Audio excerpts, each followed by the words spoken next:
ಎಲ್ಲರೂ ಕೂಡ ನಮಸ್ಕಾರ. ಇಂದಿನ ತರಗತಿಗೆ ನಿಮ್ಮೆಲ್ಲರಿಗೂ ಕೂಡ ಸ್ವಾಗತ. ಇಂದಿನ ತರಗತಿಯಲ್ಲಿ ಆಲ್ರೆಡಿ ನಾವು ಈ ರೋಸ್ಟರ್ ಬಗ್ಗೆ ವಿಲೇಜ್ ಅಕೌಂಟೆಂಟ್ 2026 ಇದಕ್ಕೆ ಸಂಬಂಧಪಟ್ಟ ಹಾಗೆ ನೋಟಿಫಿಕೇಶನ್ ಮತ್ತು ರೋಸ್ಟರ್ಗೆ ಸಂಬಂಧಪಟ್ಟ ಹಾಗೆ ವಿಡಿಯೋವನ್ನು ಮಾಡಿದ್ದೀವಿ. ಆದರೆ ನೋಟಿಫಿಕೇಶನ್ ಓಕೆ ಓದ್ಕೊಂಡಿದ್ದೀರಿ, ಸಿಲೆಬಸ್ ಏನು ಅಂತ ಹೇಳಿ ನೆಕ್ಸ್ಟ್ ಒಂದು ವಿಡಿಯೋವನ್ನು ಮಾಡ್ತೀನಿ, ಹೇಗೆ ಓದಬೇಕು, ಎಲ್ಲಿಂದ ಓದಬೇಕು, ಜೊತೆಗೆ ಯಾವೆಲ್ಲ ಅಂಶಗಳನ್ನು ಇಟ್ಕೊಂಡು ಪರೀಕ್ಷೆಗಳನ್ನ ನಡೆಸ್ತಾರೆ ಅಂತಕ್ಕಂಥ ಒಂದಷ್ಟು ಮಾಹಿತಿಗಳೊಂದಿಗೆ ನೆಕ್ಸ್ಟ್ ವಿಡಿಯೋದಲ್ಲಿ ಬರ್ತೀನಿ. ಈ ಒಂದು ವಿಡಿಯೋದಲ್ಲಿ ಇನ್ನೂ ಅಪ್ಲಿಕೇಶನ್ಗೆ ಸಮಯ ಇರೋದ್ರಿಂದ ಈ ರೋಸ್ಟರ್ ವಿಚಾರವಾಗಿ ನಾವು ಯಾವ ಜಿಲ್ಲೆಯನ್ನು ಆಯ್ಕೆ ಮಾಡ್ಕೊಳ್ಬೇಕು ಅನ್ನೋದು ಸಾಕಷ್ಟು ಗೊಂದಲವನ್ನು ಮತ್ತು ಸಾಕಷ್ಟು ಪ್ರಶ್ನೆಗಳನ್ನ ಕೇಳ್ತಾ ಇದ್ದೀರಿ. ಸರ್ ನಾವು 2A ಕ್ಯಾಟಗರಿ ಇದ್ದೀವಿ, ಯಾವ ಜಿಲ್ಲೆ ಆಯ್ಕೆ ಮಾಡ್ಕೊಳ್ಬೇಕು, ಸರ್ ನಾವು ಸಾಮಾನ್ಯ ಅಭ್ಯರ್ಥಿ ಆಗಿದ್ವಿ, ಗ್ರಾಮೀಣ ಇದೆ, ಕನ್ನಡ ಮೀಡಿಯಂ ಇದೆ, ಯಾವ ಜಿಲ್ಲೆಯನ್ನು ಆಯ್ಕೆ ಮಾಡ್ಕೊಳ್ಬೇಕು, ಹೇಗೆ ಇದು ಸ್ವಲ್ಪ ಗೊಂದಲ ಅಂತೇಳಿ. ಆಲ್ರೆಡಿ ಇದಕ್ಕೆ ಮುಂಚೆ ಪರೀಕ್ಷೆಗಳನ್ನ ಎದುರಿಸಿರೋವಂಥವ್ರಿಗೆ ಇದೇನು ಅಷ್ಟು ಗೊಂದಲ ಅನಿಸೋದಿಲ್ಲ. ಹೊಸದಾಗಿ ಅಪ್ಲಿಕೇಶನನ್ನು ಹಾಕುವಂಥವ್ರಿಗೆ ಇದರಲ್ಲಿ ಸಾಕಷ್ಟು ಗೊಂದಲಗಳು ಉಂಟಾಗುತ್ತೆ. ಜೊತೆಗೆ ಕೆಲವ್ರಿಗೆ ಇಷ್ಟೋ ಸಲ ಮಾಹಿತಿ ಇರೋದಿಲ್ಲ ಸ್ನೇಹಿತರೆ. ನಾವು ಸಾಕಷ್ಟು ಸಲ ಹಿಂದೆ ಇದೇ ತಪ್ಪುಗಳನ್ನ ಮಾಡಿರ್ತೀವಿ. ಹೇಗೆಂದರೆ ಎಲ್ಲಿ ಹುದ್ದೆಗಳಿರ್ತಾವೋ ಅಲ್ಲಿ ಹೋಗಿ ಅಪ್ಲಿಕೇಶನ್ ಹಾಕ್ತೀವಿ, ಅಲ್ಲಿ ನಮ್ಮ ಕ್ಯಾಟಗರಿಗೆ ಎಷ್ಟು ರಿಸರ್ವೇಷನ್ ಇದೆ, ಅಲ್ಲಿ ನಮಗೆ ರಿಸರ್ವೇಷನ್ ಇದೆಯಾ, ಮತ್ತು ಇನ್ನೊಂದು ನಾವು ಅದೇ ಜಿಲ್ಲೆಗೆ ಹೋಗಿ ಎಕ್ಸಾಮನ್ನು ಬರೀಬೇಕಾ ಅಂತಕ್ಕಂಥದ್ದು ಮತ್ತೊಂದು ಪ್ರಶ್ನೆ ಆಗಿತ್ತು. ಸಾಕಷ್ಟು ಈ ರೀತಿ ಪ್ರಶ್ನೆಗಳನ್ನ ಕೇಳಿದಿರಿ. ನೀವು ಎಲ್ಲಿ ಅಪ್ಲಿಕೇಶನ್ ಹಾಕ್ತಿರೋ ಫಸ್ಟ್ ಚೆನ್ನಾಗಿ ತಿಳ್ಕೊಳ್ಳಿ. ಲಾಸ್ಟ್ ಡೇಟ್ ಆಗೋವರೆಗೂ ಕಾಯ್ತಾ ಕೂತ್ಕೊಬೇಡಿ, ಸರ್ವರ್ ಪ್ರಾಬ್ಲಮ್ ಇದೆ. ಅದನ್ನು ಕೂಡ ಕಮೆಂಟಲ್ಲಿ ಕೇಳಿದಿರಿ, ಸರ್ ಡಿಸ್ಟಿಕನ್ನು ಸೆಲೆಕ್ಟ್ ಮಾಡೋಕ್ಕಾಗ್ತಾ ಇಲ್ಲ ಅಂತೇಳಿ. ಹಾಗಾಗಿ KEA ವೆಬ್ಸೈಟ್ ಸ್ವಲ್ಪ ಸರ್ವರ್ ಪ್ರಾಬ್ಲಮ್ ಆಗಿ ಸರ್ವರ್ ಸ್ಲೋ ಇರೋದ್ರಿಂದ ಸ್ವಲ್ಪ ಅಪ್ಲಿಕೇಶನ್ ತೊಗೊಳ್ಳೋದು ಡಿಲೇ ಆಗ್ತಾ ಇದೆ. ಜೊತೆಗೆ ಲಕ್ಷಾಂತರ ಜನರು ಅಪ್ಲಿಕೇಶನ್ ಹಾಕೋ ಸಾಧ್ಯತೆಗಳು ಇರೋದ್ರಿಂದ ಎಲ್ಲರೂ ಕೂಡ ಆಕಾಂಕ್ಷಿಗಳೇ ಆಗಿರ್ತಾರೆ. ಹಾಗಾಗಿ ಸರ್ವರ್ ಸ್ವಲ್ಪ ಬ್ಯುಸಿ ಆಗಿರ್ತದೆ. ಸ್ವಲ್ಪ ಮಿಡ್ ನೈಟಲ್ಲಿ ಹಾಕೋ ಥರ 10 ಗಂಟೆ 11 ಗಂಟೆ ಮೇಲೆ, ಏಕೆಂದರೆ ಡೇ ಟೈಮಲ್ಲಾದರೆ ಸರ್ವರು ಎಲ್ಲ ಸೈಬರ್ಗಳದ್ದು ಓಪನ್ ಮಾಡ್ತಾ ಇರ್ತಾರೆ. ಹಾಗಾಗಿ ಸರ್ವರ್ ಸ್ವಲ್ಪ ಸ್ಲೋ ಆಗುತ್ತೆ. ಹಾಗಾಗಿ ಸ್ವಲ್ಪ ರಾತ್ರಿ 10 ಗಂಟೆ ಮೇಲೆ ಅಪ್ಲಿಕೇಶನ್ ಹಾಕೋ ಪ್ರಯತ್ನವನ್ನು ಮಾಡಿ. ಹಾಗಾಗಿ ತಗೊಳುತ್ತೆ ಅಂತ ಹೇಳ್ತಾ ಇದರಲ್ಲಿ ಸಾಕಷ್ಟು ಗೊಂದಲಗಳು ಇಟ್ಕೊಂಡಿದ್ರಿ. ಸರ್ ಈ ಸ್ಟಾರ್ ಬಗ್ಗೆ ಏನು ಹೇಳ್ತೀರಿ, ಈ ಸ್ಟಾರ್ ಅಂತ ಇದೆಯಲ್ಲ, ಈ ಸ್ಟಾರ್ ಏನು ಹೇಳುತ್ತೆ, ಸರ್ ಇಲ್ಲೇನು ಪರಿಶಿಷ್ಟ ಜಾತಿ ಪ್ರವರ್ಗ ಸಿಗೆ ಸರ್ಕಾರದ ಆದೇಶ ಸಂಖ್ಯೆ ಇದನ್ನೊಂದನ್ನು ಕೇಳಿದ್ರಿ, ಹೀಗೆ ಇದೆಲ್ಲ ಅಂತೇಳಿ ಎಲ್ಲದಕ್ಕೂ ಕೂಡ ಈ ಡಬಲ್ ಸ್ಟಾರ್ ಇದ್ದರೆ ಏನು, ಇವೆಲ್ಲವನ್ನು ಕೂಡ ನಾವೇನು ಮಾಡ್ತೀನಿ ಇಂದಿನ ತರಗತಿಯಲ್ಲಿ ತಿಳಿಸ್ಕೊಡ್ತಾ ಹೋಗ್ತೀನಿ. ಈ ಒಂದು ಫಸ್ಟ್ ಸ್ಲೈಡ್ ಬೆಂಗಳೂರು ನಗರಕ್ಕೆ ಸಂಬಂಧಪಟ್ಟಾಗಿ ಸವಿಸ್ತಾರವಾಗಿ ಎಕ್ಸ್ಪ್ಲೈನ್ ಮಾಡ್ತೀನಿ ಸ್ನೇಹಿತರೆ, ಕ್ಲೀನಾಗಿ ಅರ್ಥ ಮಾಡ್ಕೊಳ್ಳಿ. ಇದೇ ಪ್ಯಾಟ್ರನನ್ನು ಎಲ್ಲ ಜಿಲ್ಲೆಗೂ ಅಪ್ಲೈ ಮಾಡ್ಕೊಳ್ಳಿ, ಸರಿನಾ? ನಾನು ಮತ್ತೆ ಎಲ್ಲ ಜಿಲ್ಲೆಯನ್ನು ಎಕ್ಸ್ಪ್ಲೈನ್ ಮಾಡೋದಕ್ಕೆ ಹೋಗೋದಿಲ್ಲ, ಆಲ್ರೆಡಿ ಎಕ್ಸ್ಪ್ಲೈನ್ ಮಾಡಿದ್ದೀನಿ. ಇದು ಒಂದು ಜಿಲ್ಲೆಯನ್ನು ನಿಮಗೆ ಮಾದರಿಯಾಗಿ ಕೊಟ್ಕೊಂಡು ಇದನ್ನು ಸವಿಸ್ತಾರವಾಗಿ ಎಕ್ಸ್ಪ್ಲೈನ್ ಮಾಡ್ತೀನಿ, ಅದನ್ನೊಂದನ್ನು ಕ್ಲೀನಾಗಿ ಅರ್ಥ ಮಾಡ್ಕೊಳ್ಳಿ, ಓಕೆನಾ? ಒಟ್ಟು ಈಗ ಬನ್ನಿ ಹೋಗೋಣ ಈ ತರಗತಿಗೆ. ಮತ್ತೊಮ್ಮೆ ನೀವಿನ್ನೂ ನಮ್ಮ ಚಾನಲ್ನ ಸಬ್ಸ್ಕ್ರೈಬ್ ಮಾಡಿಲ್ಲ ಅಂದರೆ ಸಬ್ಸ್ಕ್ರೈಬ್ ಮಾಡಿ ಸ್ನೇಹಿತರೆ. ಜೊತೆಗೆ ಸಾಕಷ್ಟು ವಿಡಿಯೋಗಳನ್ನ ಇದಕ್ಕೆ ಸಂಬಂಧಪಟ್ಟಾಗೆ ವಿಲೇಜ್ ಅಕೌಂಟೆಂಟ್ ಇರ್ಬೋದು, HSTR ಅಂದರೆ ಟೀಚರ್ಗೆ ಸಂಬಂಧಪಟ್ಟಂಥ ಸಾಕಷ್ಟು ವಿಡಿಯೋಗಳನ್ನ ಅಪ್ಲೋಡ್ ಮಾಡ್ತಾ ಇದ್ದೀನಿ. ಅದರಲ್ಲೂ ನಮ್ಮ ಸಂಪೂರ್ಣ ವ್ಯಾಕರಣ ಅಂತೂ ಈ ಏನು ಪೇಪರ್ 2 ಇದೆ ವಿಲೇಜ್ ಅಕೌಂಟೆಂಟ್ಗೆ, ಅದು ಎಲ್ಲ ರೀತಿಯ ಪರೀಕ್ಷೆಗಳಿಗೂ ಕೂಡ ಕಡ್ಡಾಯ ಕನ್ನಡ ಮತ್ತು ಸಾಮಾನ್ಯ ಕನ್ನಡ. ಕಡ್ಡಾಯ ಕನ್ನಡದ ಫಸ್ಟ್ ಲ್ಯಾಂಗ್ವೇಜ್, ಸೆಕೆಂಡ್ ಲ್ಯಾಂಗ್ವೇಜ್ SSLCನಲ್ಲಿ ಓದಿದರೆ ಅಥವಾ ಇದಕ್ಕೆ ಮುಂಚೆ ಕಡ್ಡಾಯ ಕನ್ನಡ ಪರೀಕ್ಷೆಯಲ್ಲಿ ಏನಾದರೂ ಪಾಸ್ ಆಗಿದ್ದರೆ ಮತ್ತೆ ಅವರು ಪರೀಕ್ಷೆಯನ್ನು ತಗೊಳ್ಳುವಂಥ ಅವಶ್ಯಕತೆ ಇರೋದಿಲ್ಲ. ಹಾಗಾಗಿ ನೋಟಿಫಿಕೇಶನ್ ಓದ್ಕೊಳ್ಳಿ. ಇದರಲ್ಲಿ ನಾವು ರೋಸ್ಟರ್ ಬಗ್ಗೆ ಚರ್ಚೆ ಮಾಡ್ತಾ ಹೋಗೋಣ ಬನ್ನಿ. ಇದು ಕಂದಾಯ ಇಲಾಖೆ ವಿಲೇಜ್ ಅಕೌಂಟೆಂಟ್ ಸಂಬಂಧಪಟ್ಟಾಗಿ 2026 ಸಾಲಿನಲ್ಲಿ 572 ಹುದ್ದೆ ನಾನ್ HK ವಿಭಾಗಕ್ಕೆ, ಒಟ್ಟು ಟೋಟಲ್ 572 ಹುದ್ದೆಗಳಿಗೆ ಸಂಬಂಧಪಟ್ಟಾಗೆ 505 ನಾನ್ HK ವಿಭಾಗ, 67 HK ವಿಭಾಗಕ್ಕೆ ಸಂಬಂಧಪಟ್ಟಾಗ ಅದನ್ನು ಕೇಳಿದ್ರಿ ಸರ್. HK ವಿಭಾಗ KK ಕಲ್ಯಾಣ ಕರ್ನಾಟಕ ವಿಭಾಗಕ್ಕೂ ಸಂಬಂಧಪಟ್ಟಾಗಿ ರೋಸ್ಟರ್ನ ಕೊಡಿ ಅಂತ, ಅದನ್ನು ಮುಂದೆ ಕೊಡ್ತೀನಿ ಸ್ನೇಹಿತರೆ. ನೋಡಿ ಈ ರೋಸ್ಟರ್ನ ಕ್ಲೀನಾಗಿ ಅರ್ಥ ಮಾಡ್ಕೊಳ್ಳೋಣ. ಏಕೆ ಅಂತಂದರೆ ಇದು ತುಂಬ ಎಲ್ಲರಿಗೂ ಗೊಂದಲ ಇರುತ್ತೆ, ಅಷ್ಟು ಈಸಿಯಾಗಿ ಅರ್ಥ ಆಗೋದಿಲ್ಲ. ಹಾಗಾಗಿ ನೋಡ್ತಾ ಹೋಗೋಣ ಬನ್ನಿ. ಒಟ್ಟು 20 ಹುದ್ದೆಗಳನ್ನು ಕಾಲ್ ಮಾಡಿದೆ, ಎಲ್ಲಿ? ಬೆಂಗಳೂರು ನಗರದಲ್ಲಿ. ಹಾಗಾದರೆ ನನಗೆ ಸಿಗುವಂಥ ಹುದ್ದೆಗಳು ಎಷ್ಟಿದ್ರಲ್ಲಿ ಅನ್ನೋದನ್ನು ನೋಡಬೇಕು. 20 ನಮಗೆ ಸಿಗ್ತವಾ? ಇಲ್ಲ. ಬನ್ನಿ ಪ್ರವರ್ಗ 1ಕ್ಕೆ ಹೋಗೋಣ. ಇವಾಗ ಒಂದು ಕಡೆಯಿಂದ ಚರ್ಚೆ ಮಾಡ್ತಾ ಹೋಗೋಣ, ಕ್ಲೀನಾಗಿ ಅರ್ಥ ಮಾಡ್ಕೊಳ್ಳಿ. ಪ್ರವರ್ಗ 1 ಕ್ಯಾಟಗರಿಯವರು ಇದ್ದೀರಿ ಅಂತ ಅನ್ಕೊಳೋದು, ಓಕೆನಾ? ಇದರಲ್ಲಿ ಇತರೆ ಅಭ್ಯರ್ಥಿ, ಇತರೆ ಅಂತಂದರೆ ಏನು ಅಂತಂದರೆ ಇಲ್ಲಿ ಯಾವುದೂ ರಿಸರ್ವೇಷನ್ ಇರೋದಿಲ್ಲ. ಯಾರು ಟಾಪಲ್ಲಿ ಬರ್ತಾರೋ ಅವ್ರಿಗೆ ಈ ಹುದ್ದೆಯನ್ನು ಕೊಡ್ತಾರೆ, ಓಕೆನಾ? ಅಲ್ಲಿ ಮಹಿಳಾ ಅಭ್ಯರ್ಥಿ ಆಗಲಿ, ಗ್ರಾಮೀಣ ಅಭ್ಯರ್ಥಿ ಆಗಲಿ, ಅಂಗವಿಕಲ, ಮಾಜಿ ಸೈನಿಕ, ಕನ್ನಡ ಮಾಧ್ಯಮ, ಯೋಜನಾ ನಿರಾಶ್ರಿತ, ತೃತೀಯ ಲಿಂಗ, ಇಲ್ಲಿ 0 ಇದೆ. ಬಟ್ ಬೇಡ, ಎಲ್ಲದಕ್ಕೂ ಇದು ಅಪ್ಲೈ ಮಾಡ್ಕೊಳ್ಳಿ. ಇತರೆ ಅಂತಂದರೆ ಇಲ್ಲಿ ಯಾವುದನ್ನು ಕೂಡ ಏನು ಮಾಡೋದಿಲ್ಲ, ಅವ್ರು ಯಾವುದನ್ನು ಪರಿಗಣಿಸೋದಿಲ್ಲ. ನಂಬರ್ 1 ಟಾಪಲ್ಲಿದ್ದ ಈ ಕ್ಯಾಟಗರಿನಲ್ಲಿ ಏನು ಮಾಡ್ತಾರೆ, ಯಾವುದು ನಿಮ್ಮದು ಕೋಟಾವನ್ನು ಕ್ಲೈಮ್ ಮಾಡಿದಲ್ಲಿ ನೇರವಾಗಿ ಅದಕ್ಕೆ ನೇಮಕಾತಿಯನ್ನು ಮಾಡ್ಕೊಳ್ತಾರೆ. ಮಹಿಳಾ ಅಭ್ಯರ್ಥಿಗೆ ಏನಾದರೂ ಹುದ್ದೆಗಳಿದ್ದರೆ ಪ್ರವರ್ಗ 1ರಲ್ಲಿ ಅಲ್ಲಿಗೆ ಕೊಡ್ತಾರೆ, ಇಲ್ಲಿ ಇಲ್ಲ. ಗ್ರಾಮೀಣ ಅಭ್ಯರ್ಥಿ ಇಲ್ಲಿ ಹುದ್ದೆಗಳಿಲ್ಲ, ಇದ್ದರೆ ಅಲ್ಲಿ ಕೊಡ್ತಾರೆ. ಗ್ರಾಮೀಣ ಅಭ್ಯರ್ಥಿ ಯಾರಿಗೆ? ಗಂಡು ಮಕ್ಳಿಗೂ ಕೊಡ್ತಾರೆ, ಹೆಣ್ಮಕ್ಳಿಗೂ ಕೊಡ್ತಾರೆ. ಅಂಗವಿಕಲ ಅಭ್ಯರ್ಥಿ ಏನಾದರೂ ಪ್ರವರ್ಗ 1ರಲ್ಲಿ ಇದ್ದರೆ ಅವರಿಗೆ ಆ ರಿಸರ್ವೇಷನ್ ಇರುತ್ತೆ. ಮಾಜಿ ಸೈನಿಕರಿದ್ದರೆ ಅದಕ್ಕೆ ಅವ್ರ ರಿಸರ್ವೇಷನ್ ಇರುತ್ತೆ. ಕನ್ನಡ ಮಾಧ್ಯಮ ಇದ್ದರೆ ರಿಸರ್ವೇಷನ್ ಇರುತ್ತೆ. ಯೋಜನಾ ನಿರಾಶ್ರಿತ ಇದ್ದರೆ ಇರುತ್ತೆ. ಇಲ್ಲಿ ಯಾವುದೂ ಇಲ್ಲದಲೇ ಇರೋದ್ರಿಂದ 0 ಇದೆ, ಬಿಟ್ಪಣ್ಣ. ಇನ್ನು ಇದ್ದರೆ ಅದಕ್ಕೆ ಅಪ್ಲೈ ಮಾಡ್ಕೊಳ್ಳಿ. ಓಕೆನಾ. ಪ್ರವರ್ಗ 2A ಬರೋಣ. ಇದಕ್ಕೆ ಬಂದಂಥ ಸಂದರ್ಭದಲ್ಲಿ ಇತರೆ 1 ಅಂತ ಇದೆ. ಈ ಹುದ್ದೆಯನ್ನು ಯಾರಿಗೆ ಕೊಡ್ತಾರೆ ಅಂದರೆ ಪ್ರವರ್ಗ 2A ಯಾರು ಟಾಪಲ್ಲಿ ಬರ್ತಾರೆ ಆ ಕ್ಯಾಟಗರಿನವರು ಮಾತ್ರ ಟಾಪಲ್ಲಿ ಬರ್ತಾರೆ, ಅವರಿಗೆ ಹುದ್ದೆಯನ್ನು ಕೊಡ್ತಾರೆ. ಅದು ಗಂಡು ಮಕ್ಕಳಾದರೂ ಆಗಿರ್ಬೋದು, ಹೆಣ್ಮಕ್ಳಾದರೂ ಆಗಿರ್ಬೋದು. ಚೆನ್ನಾಗಿ ನೆನ್ಪಿಟ್ಕೊಳ್ಳಿ. ಮಹಿಳಾ ಅಭ್ಯರ್ಥಿಗೆ 1 ಹುದ್ದೆ ಇದೆ. ಸರ್ ಪ್ರವರ್ಗ 2A ಟಾಪ್ 2 ಯಾರು ಬರ್ತಾರೆ ಅವರಿಗೆ ಈ ಹುದ್ದೆ ಮೀಸಲಾಗಿರ್ತದೆ. ಗ್ರಾಮೀಣ ಅಭ್ಯರ್ಥಿ ಅದು ಹೆಣ್ಣಾಗಿರಲಿ ಗಂಡಾಗಿರಲಿ, ಮೇಲ್ ಫೀಮೇಲ್ ಯಾರಾದರೂ ಆಗಿರಲಿ, ಅವರು ಟಾಪ್ 3 ಇರಬೇಕಾಗುತ್ತೆ ಆ ಕ್ಯಾಟಗರಿನಲ್ಲಿ. ಓಕೆನಾ. ಫಸ್ಟ್ ಬಂತು ಇತರೆಗೆ ಬಂತು, 2ನೇ ಹುದ್ದೆ ಮಹಿಳಾ ಅಭ್ಯರ್ಥಿ ಮಾಡ್ತಾರೆ, ನೆಕ್ಸ್ಟ್ 3ನೇ ಹುದ್ದೆ ಗ್ರಾಮೀಣ ಅಭ್ಯರ್ಥಿ ಮಾಡ್ತಾರೆ. ಸರ್ ಒಟ್ಟು 3 ಹುದ್ದೆಗಳಿದೆ. ಈಗ ನೋಡೋಣ. ಸರ್ ನಾನು 2A ಕ್ಯಾಟಗರಿ, ಯಾರು ರಮೇಶ್ ಅನ್ನೋರು ಒಬ್ಬರು 2A ಕ್ಯಾಟಗರಿ ವಿದ್ಯಾರ್ಥಿ ಅಂತ ಅಂದ್ಕೊಳ್ಳೋಣ. ಓಕೆನಾ. ಸರ್ ಹಾಗಾದರೆ ಮಹಿಳಾ ಅಭ್ಯರ್ಥಿ ಹುದ್ದೆ ಟಾಪ್ 3 ಬರ್ತೀರಿ ರಮೇಶ್ ನೀವು. ಓಕೆನಾ. ಟಾಪ್ 3 ಏನು ಫಸ್ಟು 2 ಹೆಣ್ಮಕ್ಳಿದ್ರು, ನೀವೊಬ್ಬರಿದ್ದರೆ ಕೊಡ್ತಾರೆ, ಏನು ಸಮಸ್ಯೆ ಇಲ್ಲ. ಮಹಿಳಾ ಅಭ್ಯರ್ಥಿಗೆ 1 ಮೀಸಲಿರುತ್ತೆ, ಕೊಟ್ಬಿಡ್ತಾರೆ, ಏನು ಸಮಸ್ಯೆ ಇಲ್ಲ. ಮಹಿಳಾ ಅಭ್ಯರ್ಥಿ ಹೊರಟೋಗ್ತಾರೆ. 3 ಜನ ಟಾಪ್ 3 ಬಂದರು ಅಂತ ಇಟ್ಕೊಳ್ಳಿ, ಗಂಡು ಮಕ್ಕಳೇ ಆದರು ಅಂತ ಇಟ್ಕೊಳ್ಳಿ. ಆಗ ಯಾರಿಗೆ ಸಿಗುತ್ತೆ ಹುದ್ದೆ ಅರ್ಥ ಮಾಡ್ಕೊಳ್ಳಿ. ಇತರೆ ಅದೇನು ರಿಸರ್ವೇಷನ್ ಇಲ್ಲ. ಟಾಪಲ್ಲಿ ಫಸ್ಟ್ ಯಾರೋ ಸುರೇಶ್ ಅನ್ನೋರು ಇರ್ತಾರೆ, ಅವ್ರಿಗೆ ಬರ್ತದೆ. 2ನೇವರು ರಾಜುನವ್ರು ಇರ್ತಾರೆ, ಅವ್ರ ಹುದ್ದೆ ಕೊಡ್ತಾರೆ. 3ನೇವರು ರಮೇಶ್ ಅನ್ನೋರು ಇರ್ತಾರೆ ಅಂತ ಇಟ್ಕೊಳ್ಳಿ. ಹಾಗಾಗಿ ಇಲ್ಲಿ ಮಹಿಳಾ ಅಭ್ಯರ್ಥಿಗೆ ಮೀಸಲಿದ್ದಂಥ ಸಂದರ್ಭದಲ್ಲಿ ಟಾಪ್ 3 ಬಂದರೂ ಕೂಡ ಆ ಕ್ಯಾಟಗರಿಗೆ ಸಂಬಂಧಪಟ್ಟ ಹಾಗೆ ಆ ಹುದ್ದೆ ಅಲ್ಲಿ ನಿಮಗೆ ಸಿಗೋದಿಲ್ಲ. 1 ರಿಸರ್ವೇಷನ್ ಹೆಣ್ಮಕ್ಳಿಗೆ ಆ ಕ್ಯಾಟಗರಿನಲ್ಲಿ ಯಾವ ಸ್ಥಾನದಲ್ಲಿ ಇದ್ರೂ ಆಗಲಿ ಫಸ್ಟು ಆ ಕ್ಯಾಟಗರಿನಲ್ಲಿ ಹೈಯೆಸ್ಟ್ ಮಾರ್ಕ್ಸ್ ತೊಗೊಂಡಿರುವಂಥ ಹೆಣ್ಮಗುವಿಗೆ ಆ ಹುದ್ದೆಯನ್ನು ಕೊಡ್ತಾ ಹೋಗ್ತಾರೆ. ಇನ್ನು ಪ್ರವರ್ಗ B ಬಂದರೂ ಅಷ್ಟೇ, ಇತರೆ ಅಂದರೆ ರಿಸರ್ವೇಷನ್ ಕ್ಲೈಮ್ ಮಾಡೋದಕ್ಕೆ ಯಾವುದೂ ಅವಕಾಶ ಇಲ್ಲ ಕ್ಯಾಟಗರಿ ಒಳಗಡೆ. ಮಹಿಳಾ ಅಭ್ಯರ್ಥಿಗೆ 1 ಹುದ್ದೆ ಇದೆ. ಇನ್ನು ಈ ಕ್ಯಾಟಗರಿಯವರು ಬೆಂಗಳೂರು ನಗರದಲ್ಲಿ ಹಾಕೊಂಡ್ರೆ ಅವರಿಗೆ ಹೆಚ್ಚಿನ ಅವಕಾಶಗಳಿಲ್ಲ. ಹೆಣ್ಮಕ್ಳಿಗೆ 1 ಅವಕಾಶ ಕ್ಯಾಟಗರಿ ಕ್ಲೈಮ್ ಮಾಡೋದಕ್ಕಿದೆ. ಸರ್ ಆಗ ನಾವು ಬೆಂಗಳೂರು ನಗರ ಬಿಟ್ಟೇ ಬೇಡ, ಇಲ್ಲಿ ಸಾಮಾನ್ಯ ಇದ್ದಾವೆ, ಅಲ್ಲಿಗೆ ಬಂದಂಥ ಸಂದರ್ಭದಲ್ಲಿ ಚರ್ಚೆ ಮಾಡೋಣ. ಓಕೆನಾ. ಇನ್ನು ಪ್ರವರ್ಗ 3A ಸಂಬಂಧಪಟ್ಟ ಹಾಗೆ ಮಹಿಳಾ ಅಭ್ಯರ್ಥಿಗೆ 1 ಹುದ್ದೆ ಮಾತ್ರ ಇದೆ. ಓಕೆನಾ. ಕ್ಯಾಟಗರಿ ಕ್ಲೈಮ್ ಮಾಡೋದಕ್ಕೆ ಗಂಡು ಮಕ್ಕಳಿಗೆ ಅವಕಾಶನೇ ಇಲ್ಲ, ಯಾವ ಇದಕ್ಕೂ ಇಲ್ಲ. ಅಂಗವಿಕಲ, ಗ್ರಾಮೀಣ, ಕನ್ನಡ ಮಾಧ್ಯಮ, ಮಾಜಿ ಸೈನಿಕ, ಯೋಜನಾ ನಿರಾಶ್ರಿತ, ತೃತೀಯ ಲಿಂಗ ಯಾರಿಗೂ ಕೂಡ ಅವಕಾಶಗಳು ಇಲ್ಲ. 1 ಹುದ್ದೆ ಇದೆ. ಆ ಒಂದೇ ಟಾಪಲ್ಲಿ ಬರ್ತಕ್ಕಂಥ ಹೆಣ್ಣು ಮಗುವಿಗೆ ಕ್ಯಾಟಗರಿನಲ್ಲಿ ಕೊಡ್ತಾರೆ. ಓಕೆನಾ. ಯಾವ ಟಾಪಲ್ಲಿ ಮುಂದೆ ಹೇಳ್ತೀನಿ. ಪ್ರವರ್ಗ 3Bಗೆ ಸಂಬಂಧಪಟ್ಟ ಹಾಗೆ 1 ಹುದ್ದೆ ಇದೆ, ಅದನ್ನು ಕೂಡ ಮಹಿಳಾ ಅಭ್ಯರ್ಥಿಗೆ ಕೊಟ್ಟಿದ್ದಾರೆ. ಸಾಕಷ್ಟು ಅವಕಾಶಗಳಿದ್ದಾವೆ ಹೆಣ್ಮಕ್ಳಿಗೆ. ಓಕೆನಾ. ಇದನ್ನು ಸದುಪಯೋಗವನ್ನು ಮಾಡ್ಕೊಳ್ಳಿ ಅಂತ ಹೇಳ್ತಾ, ಇನ್ನು ಪ್ರವರ್ಗ ಪರಿಶಿಷ್ಟ ಜಾತಿ ಪ್ರವರ್ಗ A, ಪರಿಶಿಷ್ಟ ಜಾತಿನಲ್ಲಿ ಪ್ರವರ್ಗ A, ಪ್ರವರ್ಗ B, ಪ್ರವರ್ಗ C ಅಂತ ಇದೆ. ಏನು ಈ ಪ್ರವರ್ಗ, ಇದಕ್ಕೆ ಸ್ವಲ್ಪ ಕ್ಲಾರಿಟಿ ಕೊಟ್ಬಿಡ್ತೀನಿ. ಇಲ್ಲಿ ಕೆಳಗಡೆ ಕೊಟ್ಟಿದ್ದಾರೆ ಪರಿಶಿಷ್ಟ ಜಾತಿ, ಈ ಪಾಯಿಂಟನ್ನು ನೋಡ್ಕೊಳಿಸ್ತಿದ್ದಾರೆ. ಪರಿಶಿಷ್ಟ ಜಾತಿ ಪ್ರವರ್ಗ Cಗೆ ಸರ್ಕಾರದ ಆದೇಶ ಸಂಖ್ಯೆ ಇದರ ಪ್ರಕಾರ ಅನುಬಂಧ ಅನುಸಾರ ಹುದ್ದೆಯನ್ನು ಕೊಡ್ತೀವಿ ಅಂತ ಹೇಳಿದ್ದಾರೆ. ಹೇಗಿದು ಅನ್ನೋದಕ್ಕೆ ಒಂದು ಸಂಬಂಧಪಟ್ಟಾಗೆ ಒಂದು ಇತ್ತೀಚೆಗೆ ಸರ್ಕಾರ ಒಳ ಮೀಸಲಾತಿಗೆ ಸಂಬಂಧಪಟ್ಟ ಹಾಗೆ ಒಂದು ಸರ್ವೆಯನ್ನು ಮಾಡ್ತು ಸ್ನೇಹಿತರೆ, ಎಲ್ಲ ನಿಮಗೆ ಗೊತ್ತೇ ಇದೆ. GKಗೆ ಸಂಬಂಧಪಟ್ಟ ಇದರಲ್ಲೂ ಕೂಡ ಪ್ರಶ್ನೆಗಳು ಬರೋ ಸಾಧ್ಯತೆ ಇದ್ದಾವೆ ಸ್ನೇಹಿತರೆ. ಹಾಗಾಗಿ ಈ ಪಾಯಿಂಟನ್ನು ಕೂಡ ಎಲ್ಲ ಅಭ್ಯರ್ಥಿಗಳು ನೋಡ್ಕೊಳ್ಳಿ. ಯಾಕೆಂತಂದರೆ ಒಳ ಮೀಸಲಾತಿಗೆ ಸಂಬಂಧಪಟ್ಟ ಹಾಗೆ ಒಬ್ಬ ವಿಲೇಜ್ ಅಕೌಂಟೆಂಟ್ ಆಗಿ ನೇಮಕಾತಿ ಆದಂಥ ಸಂದರ್ಭದಲ್ಲಿ ನಮಗೆ ಮಾಹಿತಿ ಇರಬೇಕಾಗತ್ತೆ. ಓಕೆನಾ. ಶೇಕಡ ಏನು ಮಾಡಿದ್ದಾರೆ, ತಾತ್ಕಾಲಿಕವಾಗಿ 17ರಿಂದ 17ಕ್ಕೆ ಸೀಮಿತಗೊಳಿಸಲಾಗಿದೆ ಅಂತ ಅದನ್ನು ಹೇಳಿದ್ದಾರೆ. ಅದಿರಲಿ ಬನ್ನಿ. ನೆಕ್ಸ್ಟ್ ಇಲ್ಲಿಗೆ ಬಂದಂಥ ಸಂದರ್ಭದಲ್ಲಿ ನಿಮಗೆ ಪ್ರಮುಖವಾಗಿರ್ತಕ್ಕಂಥ ಪಾಯಿಂಟ್ ಯಾವುದು ಅಂತಂದರೆ, ಇಲ್ಲಿ ರೋಸ್ಟರ್ ಬಿಂದುಗಳಂತೆ ಅಂತ ಇಲ್ಲಿಂದ ಇದೆಯಲ್ಲ, ರೋಸ್ಟರ್ ಬಿಂದುಗಳಂತೆ. ಓಕೆನಾ. ಮೀಸಲಾತಿ ಪ್ರಮಾಣವನ್ನು 50ಕ್ಕೆ ನೇಮಕಾತಿ ಅಧಿಸೂಚನೆಗೆ ಉಳಿಸ್ತಕ್ಕಂಥದ್ದು, ಇದೆಲ್ಲ ಏನು ಅವಶ್ಯಕತೆ ಇಲ್ಲ ಬಿಡಿ. ಇಲ್ಲಿಗೆ ಬನ್ನಿ. ಈಗ ಪರಿಶಿಷ್ಟ ಜಾತಿಗೆ ಯಾವುದೇ ಸಂಬಂಧಪಟ್ಟಂಗೆ ಅದು ನೇಮಕಾತಿ ಆಗಿರ್ಬೋದು ಅಥವಾ ಪ್ರವೇಶಾತಿ ಅದರ ಅಡ್ಮಿಷನ್ಗಾಗಿರ್ಬೋದು, ಪರಿಶಿಷ್ಟ ಜಾತಿಗೆ ನಿಗದಿಪಡಿಸಿರುವ ಶೇಕಡ 15ರಷ್ಟು ಮೀಸಲಾತಿಯಲ್ಲಿ 15% ರಿಸರ್ವೇಷನ್ ಇದೆ ಪರಿಶಿಷ್ಟ ಜಾತಿಯವರಿಗೆ.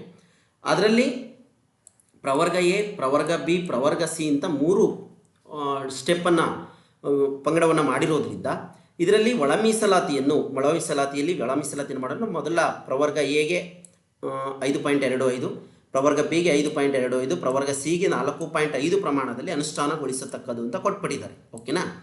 ಇನ್ನು ಇದಕ್ಕೆ ಮುಂದಕ್ಕೆ ಬನ್ನಿ. ಪ್ರವರ್ಗ Cಗೆ ಬಂತಲ್ವಾ, ಇಲ್ಲಿ ಹೇಳಿದ್ವಲ್ಲ ಪ್ರವರ್ಗ C ಅಂತ ಹೇಳ್ಬಿಟ್ಟು, ಯಾವುದು ಪ್ರವರ್ಗ C ಅಂತ ಇಲ್ಲಿ ಇದೆಯಲ್ಲ, ಇದು ಈ ಪ್ರವರ್ಗ Cಗೆ ಸಂಬಂಧಪಟ್ಟ ಹಾಗೆ ಏನು ಹೇಳುತ್ತೆ ರೋಸ್ಟರ್ ಬಂತು ನೋಡ್ತಾ ಹೋಗೋಣ.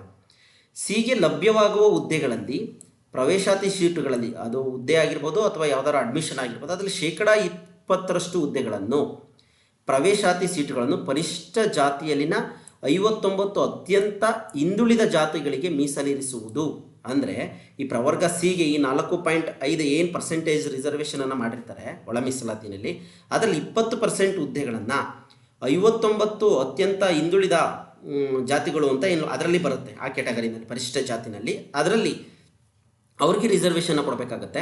ಇದನ್ನು ಓದ್ಕೊಳ್ಳಿ, ನಿಮ್ಗೆ ಅರ್ಥ ಆಗುತ್ತೆ. ಒಂದು ವೇಳೆ ಈ 59 ಅತ್ಯಂತ ಹಿಂದುಳಿದ ಜಾತಿಗಳಲ್ಲಿ, ಪರಿಶಿಷ್ಟ ಜಾತಿನಲ್ಲಿ ಹಿಂದುಳಿದ ಜಾತಿಗಳು, ಚೆನ್ನಾಗಿ ನೆನ್ಪಿಟ್ಕೊಳ್ಳಿ, ಕನ್ಫ್ಯೂಸ್ ಆಗಬೇಡಿ, ಲಭ್ಯವಾಗದಿದ್ದಲ್ಲಿ, ಯಾವುದು ಒಂದು ವೇಳೆ ಈ 59 ಅತ್ಯಂತ ಹಿಂದುಳಿದ ಜಾತಿಗಳಿಗೆ ಸೇರಿದವರು ಲಭ್ಯವಾಗದಿದ್ದಲ್ಲಿ ಆ ಹುದ್ದೆಗಳನ್ನು ಹಾಗೂ ಪ್ರವೇಶಾತಿ ಸೀಟುಗಳನ್ನು, ಅಂದರೆ ಯಾವ್ದಾರ ಕಾಲೇಜಿಗೆ ಅಡ್ಮಿಷನ್ ಏನಾದರೂ ಇದ್ದರೆ, ಅಥವಾ ಈಗ ನಾವು ಜಾಬ್ ಬಗ್ಗೆ ನೋಡ್ತಾ ಇದ್ದೀವಿ, ಜಾಬ್ ಬಗ್ಗೆ ನೋಡೋಣ, ಅಥವಾ ಮಾಹಿತಿಗೋಸ್ಕರ ತಿಳ್ಕೊಂಡಿರಿ, ಪ್ರವರ್ಗ ಸಿಯ ಇತರೆ ಜಾತಿಗಳಿಗೆ ಲಭ್ಯಗೊಳಿಸತಕ್ಕದ್ದು. ಇಷ್ಟು ಅರ್ಥ ಆಯ್ತಲ್ವ ನಿಮಗೆ? ಇನ್ ಕೇಸ್ ಏನಾದರೂ ಪ್ರವರ್ಗ ಸಿ ಇದಕ್ಕೆ ಸಂಬಂಧಪಟ್ಟ ಹಾಗೆ ಪರಿಶಿಷ್ಟ ಜಾತಿನಲ್ಲಿ 59 ಅತ್ಯಂತ ಹಿಂದುಳಿದ ಜಾತಿಗಳಿಗೆ ಹುದ್ದೆಯನ್ನು ಕೊಡ್ತಾರೆ. ಯಾರಾದರೂ ಇದ್ದರೆ ಅವ್ರದ್ದು ನಿಮಗಿಂತ ಪರ್ಸೆಂಟೇಜ್ ಜಾಸ್ತಿ ಇದ್ದರೆ ಅವರಿಗೆ ಆ ಹುದ್ದೆಯನ್ನು ಕೊಡ್ತಾ ಹೋಗ್ತಾರೆ. ಇದು ಸ್ವಲ್ಪ ಅವತ್ತಿಗೆ ಅವರಿಗೆ ಕ್ಲಿಷ್ಟಕರ ಆಗ್ಬೋದು, ಆಗ್ದಲೇ ಇರ್ಬೋದು. ನೋಡೋಣ ಹೇಗೆ ಸೆಲೆಕ್ಷನ್ ಇದೆ, ಫಸ್ಟ್ ಟೈಮ್ ಆಗಿರೋದ್ರಿಂದ ಈ ಥರ ನೇಮಕಾತಿ ಈ ರೀತಿ ಆಗುತ್ತೆ. ಅಥವಾ ಏನಾದರೂ ಯಾರೋ ಸಿಗಲಿಲ್ಲ ಅಂದರೆ ಅವರಿಗೆ ಕೊಡ್ತಾ ಹೋಗ್ತಾರೆ. ಇದೊಂದು ಪಾಯಿಂಟನ್ನು ನೆನ್ಪಿಟ್ಕೊಳ್ಳಿ. ಇನ್ನು ಯಾವುದೇ ನೇಮಕಾತಿ ಅಧಿಸೂಚನೆಯಲ್ಲಿ 3ಕ್ಕಿಂತ ಕಡಿಮೆ ಪರಿಶಿಷ್ಟ ಜಾತಿ ಬಿಂದುಗಳು ಲಭ್ಯವಿದ್ದಲ್ಲಿ, ಅಂದರೆ 3 ಹುದ್ದೆಗಳಿದ್ದು ಅಂತ ಇಟ್ಕೊಳ್ಳೋಣ, ಆ ಒಂದು ಸಂದರ್ಭದಲ್ಲಿ ಪರಿಶಿಷ್ಟ ಜಾತಿಗೆ ಮೀಸಲಿಸಿದ ಹುದ್ದೆಗಳನ್ನು ಎಲ್ಲ 101 ಜಾತಿಗಳಿಗೆ ಭರ್ತಿ ಮಾಡಲು ಅವಕಾಶ ನೀಡುವುದು ಅಂತೇಳಿ ಕೊಟ್ಟಿದ್ದಾರೆ ಸ್ನೇಹಿತರೆ. ಈ ಪಾಯಿಂಟನ್ನು ಚೆನ್ನಾಗಿ ನೆನಪಿಟ್ಕೊಳ್ಳಿ. ಒಟ್ಟು ಎಷ್ಟು ಜಾತಿಗಳಿಗೆ ಸಂಬಂಧಪಟ್ಟ ಹಾಗೆ ಒಳ ಮೀಸಲಾತಿಯನ್ನು ನಡೆಸಲಾಯಿತು ಅಂತಲೂ ಕೂಡ ಪ್ರಶ್ನೆ, ಜಿಕೆ ಪ್ರಶ್ನೆ ಬರುವಂಥ ಸಾಧ್ಯತೆ ಇದೆ ಸ್ನೇಹಿತರೆ. ನೆನಪಿಟ್ಕೊಳ್ಳಿ, 101 ಜಾತಿಗಳಿಗೆ ಸಂಬಂಧಪಟ್ಟ ಹಾಗೆ ಒಳ ಮೀಸಲಾತಿಯನ್ನು ಮಾಡಲಾಗಿದೆ. ಓಕೆನಾ? ಈ ಪಾಯಿಂಟ್ ನೆನಪಿಟ್ಕೊಳ್ಳಿ. ಈ ಪರ್ಸೆಂಟೇಜ್ ಕೂಡ ನೆನಪಿಟ್ಕೊಳ್ಳಿ, ಎಷ್ಟೆಷ್ಟು ಪರ್ಸೆಂಟೇಜನ್ನು ಕೊಟ್ಟಿದ್ದಾರೆ. ಪ್ರವರ್ಗ ಎಗೆ ಎಷ್ಟು ಕೊಟ್ಟಿದ್ದಾರೆ? 5.25, ಪ್ರವರ್ಗ ಬಿಗೆ 5.25, ಪ್ರವರ್ಗ ಸಿಗೆ 4.5. ಓಕೆನಾ? ಇದರಲ್ಲಿ ಹೇಳಿಕೆಗಳನ್ನ ಕೊಟ್ಬಿಡ್ತಾರೆ. ಏಕೆ ABCD ಆಪ್ಷನ್ ಮೇಲೂ ಕೂಡ ಕ್ವಶನ್ ಕೇಳುವಂಥ ಸಾಧ್ಯತೆ ಇರ್ತದೆ. ಏಕೆಂದರೆ ನೋಟಿಫಿಕೇಶನ್ ಕೂಡ ಒಂದು ಸಾಮಾನ್ಯ ಜ್ಞಾನ ಆಗಿರೋದ್ರಿಂದ ಇದರಲ್ಲೂ ಕೂಡ ಸಾಕಷ್ಟು ಪ್ರಶ್ನೆ ಕೇಳ್ತಾರೆ. ಈ ಹೇಳಿಕೆಯನ್ನು ಕೊಟ್ಬಿಡ್ತಾರೆ, ಇದರಲ್ಲಿ ಎ ಸರಿನಾ, ಬಿ ಸರಿನಾ, ಸಿ ಸರಿನಾ ಅಂತೇಳಿ. ಈ ಪಾಯಿಂಟನ್ನು ಕೂಡ ನೆನಪಿಟ್ಕೊಳ್ಳಿ. ಒಂದು ವೇಳೆ ಪ್ರವರ್ಗ ಸಿನಲ್ಲಿ, ಓಕೆನಾ, 59ಕ್ಕಿಂತ ಅತ್ಯಂತ ಹಿಂದುಳಿದ ಜಾತಿಗಳಿಗೆ ಮೀಸಲಿರಿಸುವುದು, ಒಂದು ವೇಳೆ 59 ಅತ್ಯಂತ ಹಿಂದುಳಿದ ಜಾತಿಗಳಿಗೆ ಸೇರದವರು ಲಭ್ಯವಾಗದಿದ್ದಲ್ಲಿ ಪ್ರವರ್ಗ ಸಿ ಇತರ ಜಾತಿಗಳಿಗೆ ನೀಡತಕ್ಕದ್ದು ಅಂತೇಳಿ ಓದ್ಕೊಳ್ಳಿ. ಇಷ್ಟು ವಿಚಾರವನ್ನು ಚೆನ್ನಾಗಿ ನೆನಪಿಟ್ಕೊಳ್ಳಿ. 101 ಜಾತಿ ಪರಿಶಿಷ್ಟ ಜಾತಿಗಳಿಗೆ ಈ ಒಂದು ಒಳ ಮೀಸಲಾತಿಯನ್ನು ಸರ್ಕಾರ ನಿಗದಿಪಡಿಸಿದೆ. ಓಕೆನಾ? ಇದಿಷ್ಟು ವಿಚಾರಗಳು. ಇತ್ತೀಚಿನ 56,400 ಹುದ್ದೆಗಳ ನೇಮಕಾತಿಗೆ ಅಂತ ತುರ್ತು ಕ್ರಮ ಕೈಗೊಳ್ಳಲಾಗಿದೆ ಅಂತ ಸಚಿವ ಸಂಪುಟದಲ್ಲಿ ಇದೆ. ಇಷ್ಟು ರಿಕ್ರೂಟ್ಮೆಂಟ್ ಇವಾಗ ಆಲ್ರೆಡಿ ಟೀಚರ್ ರಿಕ್ರೂಟ್ಮೆಂಟ್ ಸ್ಟಾರ್ಟ್ ಆಗಿದೆ, ಕಂಪ್ಯೂಟರ್ ಟೀಚರ್ಸ್ ಇದು ಸ್ಟಾರ್ಟ್ ಆಗಿದೆ. ಯಾರಾದರೂ BCA ಕಂಪ್ಯೂಟರ್ ಸೈನ್ಸ್ ಡಿಗ್ರಿ ಓದಿರುವಂಥವ್ರು ಕೂಡ ಅಪ್ಲಿಕೇಶನನ್ನು ಹಾಕ್ಕೊಳ್ಳಿ. ನೆಕ್ಸ್ಟ್ ಇದಾದ ನಂತರ ಇದೆಲ್ಲ ಆದೇಶ ಇದೆ, ಸೇಮ್ ಇದೆ. ಪರಿಶಿಷ್ಟ ಜಾತಿಗಳು 3ಕ್ಕಿಂತ ಕಡಿಮೆ ಹುದ್ದೆಗಳು ಲಭ್ಯವಿದ್ದಲ್ಲಿ ಎಲ್ಲ 101 ಪರಿಶಿಷ್ಟ ಜಾತಿಗಳಿಗೆ ಅವಕಾಶ ನೀಡಬೇಕಾಗಿರುವುದರಿಂದ ಅಂತೇಳಿ ರೋಸ್ಟರ್ನೆಲ್ಲ ಕೊಟ್ಟಿದ್ದಾರೆ. ಇದಿಷ್ಟು ಈ 5.25, 5.25 ಮತ್ತೆ ಅದನ್ನೇ ರಿಪೀಟ್ ಆಗಿರ್ತದೆ ಇದೆಲ್ಲ. ಇನ್ನು ಪ್ರವರ್ಗ ಸಿಗೆ ಸಂಬಂಧಪಟ್ಟಾಗೆ ಸೇಮ್ ಆಗಿ 20% ಹುದ್ದೆಗಳನ್ನು 59ಕ್ಕಿಂತ ಅತ್ಯಂತ ಹಿಂದುಳಿದ ಜಾತಿಯವರಿಗೆ ಮೀಸಲಿರಿಸತಕ್ಕದ್ದು. 59ಕ್ಕಿಂತ ಅತ್ಯಂತ ಹಿಂದುಳಿದ ಜಾತಿಯವರಿಗೆ ಈ ಹೇಳಿಕೆಯನ್ನು ಕೂಡ ನೆನಪಿಟ್ಕೊಳ್ಳಿ. ಇದಿಷ್ಟು ಕೂಡ ವಿಚಾರ. ಈ ರೋಸ್ಟರನ್ನು ಹೀಗೆ ಮಾಡ್ತಾ ಹೋಗ್ತಾರೆ. ಒಂದು ಹುದ್ದೆ ಅಂತ ಬಂದಂಥ ಸಂದರ್ಭದಲ್ಲಿ ನೋಡಿ, ಒಟ್ಟು 100 ಹುದ್ದೆಗಳಿಗೆ ಅದನ್ನು ಇದು ಮಾಡೋದಾದರೆ ಫಸ್ಟ್ ಹುದ್ದೆ ಯಾರಿಗೆ ಕೊಡ್ತಾರೆ ಅಂತ ಹೇಳಿ, ಈ ಎಷ್ಟೆಷ್ಟು ಹುದ್ದೆಗಳನ್ನ ಕೊಡ್ತಾರೆ ಅಂತೇಳಿ ಇಲ್ಲಿ ಡಿವೈಡ್ ಮಾಡ್ತಾ ಹೋಗಿದ್ದಾರೆ. ಯಾವ್ಯಾವ ಹುದ್ದೆ ಯಾರ್ಯಾರು ಸ್ಥಾನಕ್ಕೆ ಆದಮೇಲೆ ಬರಬೇಕು ಅಂತೇಳಿ. ಇದಿಷ್ಟು ಕೂಡ ಮಾಹಿತಿ. ಇಲ್ಲಿ ಲಾಸ್ಟಲ್ಲಿ ಒಂದು ಪಾಯಿಂಟ್ ಇದೆ, ಏನಂದರೆ ಇಲ್ಲಿ ಕೊಟ್ಟಿದ್ದಾರೆ ಪರಿಶಿಷ್ಟ ಪ್ರವರ್ಗ ಸಿ, ಪ್ರವರ್ಗ ಬಿ, ಪ್ರವರ್ಗ ಡಿ ಅಂತೇಳಿ. ಪರಿಶಿಷ್ಟ ಜಾತಿ ಪ್ರವರ್ಗ ಸಿಗೆ ಲಭ್ಯವಾಗಿರುವ ಹುದ್ದೆಗಳಲ್ಲಿ 20% ಹುದ್ದೆಗಳನ್ನು ಪರಿಶಿಷ್ಟ ಜಾತಿಯ ಪ್ರವರ್ಗ ಸಿಯಲ್ಲಿನ 59 ಅತ್ಯಂತ ಹಿಂದುಳಿದ ಜಾತಿಗಳಿಗೆ ಮೀಸಲಿರಿಸುವುದು. ಒಂದು ವೇಳೆ ಈ ಅತ್ಯಂತ 59 ಹಿಂದುಳಿದ ಜಾತಿಗಳಿಗೆ ಸೇರಿದವರು ಲಭ್ಯವಾಗದಿದ್ದಲ್ಲಿ ಈ ಹುದ್ದೆಗಳನ್ನು ಪ್ರವರ್ಗ ಸಿಯ ಇತರೆ ಜಾತಿಯಲ್ಲಿನ ಅರ್ಹ ಅಭ್ಯರ್ಥಿಗಳಿಗೆ ನೀಡತಕ್ಕದ್ದು ಅಂತೇಳಿ. ಇದಿಷ್ಟು ರೋಸ್ಟರ್ಗೆ ಸಂಬಂಧಪಟ್ಟಿದ್ದು ಸ್ನೇಹಿತರೆ. ಇದೇನಾದ್ರು ಬೇಕಂದರೆ ನೀವು ಕಮೆಂಟ್ ಮುಖಾಂತರ ತಿಳಿಸ್ಕೊಡಿ, ಅದನ್ನು ಗ್ರೂಪಲ್ಲಿ ಹಾಕ್ತೀನಿ. ಇದಿಷ್ಟು ಕೂಡ ನಾವು ಪರಿಶಿಷ್ಟ ಜಾತಿ ವಿಚಾರದಲ್ಲಿ ಬಂದಂಥ ಸಂದರ್ಭದಲ್ಲಿ ಇಷ್ಟು ಹುದ್ದೆಗಳು. ಓಕೆನಾ? ಇಲ್ಲಿ ಇತರೆ ಒಂದಕ್ಕೆ ಕೊಟ್ಬಿಟ್ಟಿದ್ದಾರೆ, ಅಲ್ಲಿ ಆ ಅಭ್ಯರ್ಥಿಗಳು ಏನು ಮಾಡ್ತಾರೆ ಅದನ್ನು ಕ್ಲೈಮ್ ಮಾಡ್ಕೊಳ್ತಾರೆ. ಇನ್ನು ಪರಿಶಿಷ್ಟ ಜಾತಿ ಪ್ರವರ್ಗ ಎಗೂ ಆಯಿತು, ಬಿಗೂ ಆಯಿತು, ಸಿಗೂ ಆಯಿತು, ಸ್ಟಾರನ್ನು ಕೊಟ್ಟಿದ್ದಾರೆ. ಈ ಸ್ಟಾರ್ ಏನು ಹೇಳ್ತವೆ ಅಂತಂತಂದರೆ, ಇಲ್ಲಿ ಕೊಟ್ಟಿರ್ತಾರೆ ಸ್ನೇಹಿತರೆ, ಈ ಸ್ಟಾರ್ ಹುದ್ದೆಗಳನ್ನು ಅವರಿಗೆ ಅಂತ ಮೀಸಲಿರಿಸಿರ್ತಾರೆ. ಅದನ್ನು ಬಿಟ್ಟು ಅವರು ಬೇರೆಯವರಿಗೆ ಕೊಡೋ ಸಾಧ್ಯತೆ ತುಂಬ ಕಡಿಮೆ ಇರುತ್ತೆ. ಇನ್ ಕೇಸ್ ಏನಾದರೂ ಇಲ್ಲ ಫಿಲ್ ಮಾಡ್ಕೊಳ್ಬೇಕು ಅಂದರೆ ಆ ಅಭ್ಯರ್ಥಿಗಳು ಲಭ್ಯವಿಲ್ಲದಿದ್ದಲ್ಲಿ, ಒನ್ ಆರ್ಮ್ ಯಾರಿಗಾದ್ರೂ ಒಂದು ಕೈ ಇಲ್ಲದಂಥವ್ರಿಗೆ, ಓಕೆನಾ, ಆ ಹುದ್ದೆಯನ್ನು ಫಸ್ಟ್ ಅವ್ರಿಗೆ ಅವಕಾಶವನ್ನು ಕೊಡ್ತಾ ಹೋಗ್ತಾರೆ. ಅಂಗವಿಕಲ ಅಭ್ಯರ್ಥಿಗೆ ಬಂದಂಥ ಸಂದರ್ಭದಲ್ಲಿ ಇಲ್ಲೂ ಕೂಡ ಸ್ಟಾರ್ ಹುದ್ದೆ ಅಂತಂದರೆ ಅದನ್ನು ಅವರು ಸಿಗೆ ಸಂಬಂಧಪಟ್ಟಿರೋದ್ರಿಂದ ಅದು ಯಾರಿಗೆ ಅಂತ ಹೇಳಿ ಕನ್ಫರ್ಮ್ ಬರೋದಿಲ್ಲ. ಅದು ಯಾರೋ ಹೈಯೆಸ್ಟ್ ಮಾರ್ಕ್ಸನ್ನು ತಗೊಳ್ತಾರೆ ಅವರಿಗೆ ಕೊಡುವಂಥ ಸಾಧ್ಯತೆ ಇರ್ತದೆ. ಹಾಗಾಗಿ ನೋಡ್ಕೊಳ್ಳಿ. ಇವಾಗ ಸ್ಟಾರ್ ಅಂದರೆ ನಿಮ್ಗೆ ಗೊತ್ತಾಯ್ತು. ಇವಾಗ ಪ್ರವರ್ಗ ಸಿನಲ್ಲಿ 59 ಅತ್ಯಂತ ಹಿಂದುಳಿದ ಜಾತಿಗಳಿಗೆ ಮೀಸಲಿರಿಸುವುದು ಅಂತಿದೆಯಲ್ಲ, ಅದರಲ್ಲಿ ಯಾರು ಬರ್ತಾರೆ ಅಂತ ಅದನ್ನು ಹೆಂಗೆ ಸೆಲೆಕ್ಟ್ ಮಾಡ್ತಾರೆ ಅದನ್ನು ನಾವು ಆಮೇಲೆ ನೋಡೋಣ. ಓಕೆನಾ. ನೇಮಕಾತಿ ಪ್ರಾಧಿಕಾರಕ್ಕೆ ಬಿಟ್ಟಿದ್ದದು ಯಾವ ರೀತಿ ಸೆಲೆಕ್ಟ್ ಮಾಡ್ತಾರೆ ಅಂತೇಳಿ ಅದಕ್ಕೆ ಫೈಟ್ ಆಗುವಂಥ ಸಾಧ್ಯತೆಗಳು ಕೂಡ ಇರಬಹುದು. ನಮ್ಮ ಜಾತಿ ಅಂತೇಳಿ ಸರ್ಕಾರ ಅದಕ್ಕೆ ಸಂಬಂಧಪಟ್ಟಾಗಿ ಯಾವ ರೀತಿ ಸ್ಟೆಪ್ ಬೈ ಸ್ಟೆಪ್ 1 2 3 4 ಕೊಟ್ಟಿರ್ಬೋದೇನೋ ನೋಡೋಣ. ಇದರಲ್ಲಿ ಸ್ಟಾರ್ ಕೊಟ್ಟಿದ್ದಾರೆ, ಅದರಲ್ಲೇ ಗೊಂದಲ ಇರುತ್ತೆ. ಯಾರಿಗೆ ಬೇಕಾದ್ರೆ ಹುದ್ದೆಯನ್ನು ಕೊಡ್ತಾ ಹೋಗ್ಬೋದು. ಲಿಬರಲ್ ಇರ್ತದೆ ಆ ಒಂದು ಹುದ್ದೆಯನ್ನು ಆ ಕ್ಯಾಟಗರಿನಲ್ಲಿ ಕೊಡೋದಕ್ಕೆ.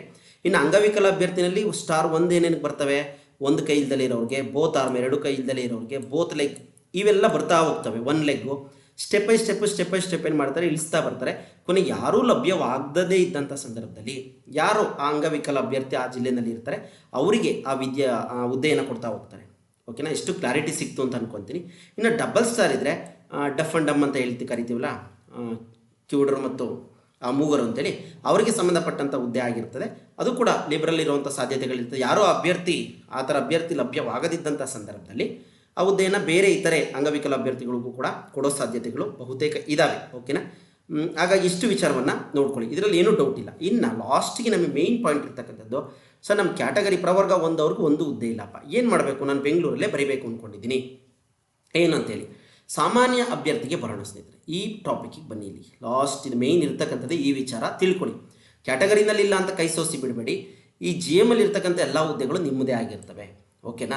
ಯಾರು ಟಾಪಲ್ಲಿ ಬರ್ತಾರೆ, ಯಾವ ಟಾಪಲ್ಲಿ ಬರಬೇಕು, ಈಗ 100 ಜನ ಬೆಂಗಳೂರಲ್ಲಿ ಎಕ್ಸಾಮ್ ಬರೀತಾರೆ ಉದಾಹರಣೆಗೆ ಇಟ್ಕೊಂಡು. ಸಾಮಾನ್ಯ ಅಭ್ಯರ್ಥಿ ಬನ್ನಿ, ಇತರೆ ಇದೆ. ಏನು ಇತರೆ ಏನಿದೆ, 1 ಹುದ್ದೆ ಇದೆ.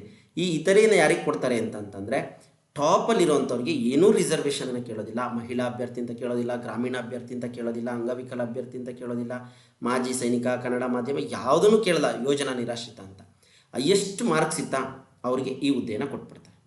ಓಕೆನಾ. ಸಾಮಾನ್ಯ ಅಭ್ಯರ್ಥಿ ಫಿಕ್ಸು 1 ಹುದ್ದೆ. ಇನ್ನು ಮಹಿಳೆಯರಿಗೆ, ಸರ್ ನಮಗೆ ಪ್ರವರ್ಗ 1ಕ್ಕೆ ಸಂಬಂಧಪಟ್ಟಂಗೆ ಹುದ್ದೆಗಳೇ ಇಲ್ಲ, ಆಗ ನಮ್ಮ ಬೆಂಗಳೂರಲ್ಲಿ ಹಾಕೋದಕ್ಕಾಗೋದಿಲ್ವಾ? ಖಂಡಿತ ಇದೆ ಮೇಡಮ್. ಈ 3 ಹುದ್ದೆಗಳು ನಿಮಗಾಗಿನೇ ಇದೆ. ಪ್ಲಸ್ ಈ 1 ಹುದ್ದೆನೂ ನಿಮಗೆ ಇದೆ, 4 ಹುದ್ದೆ.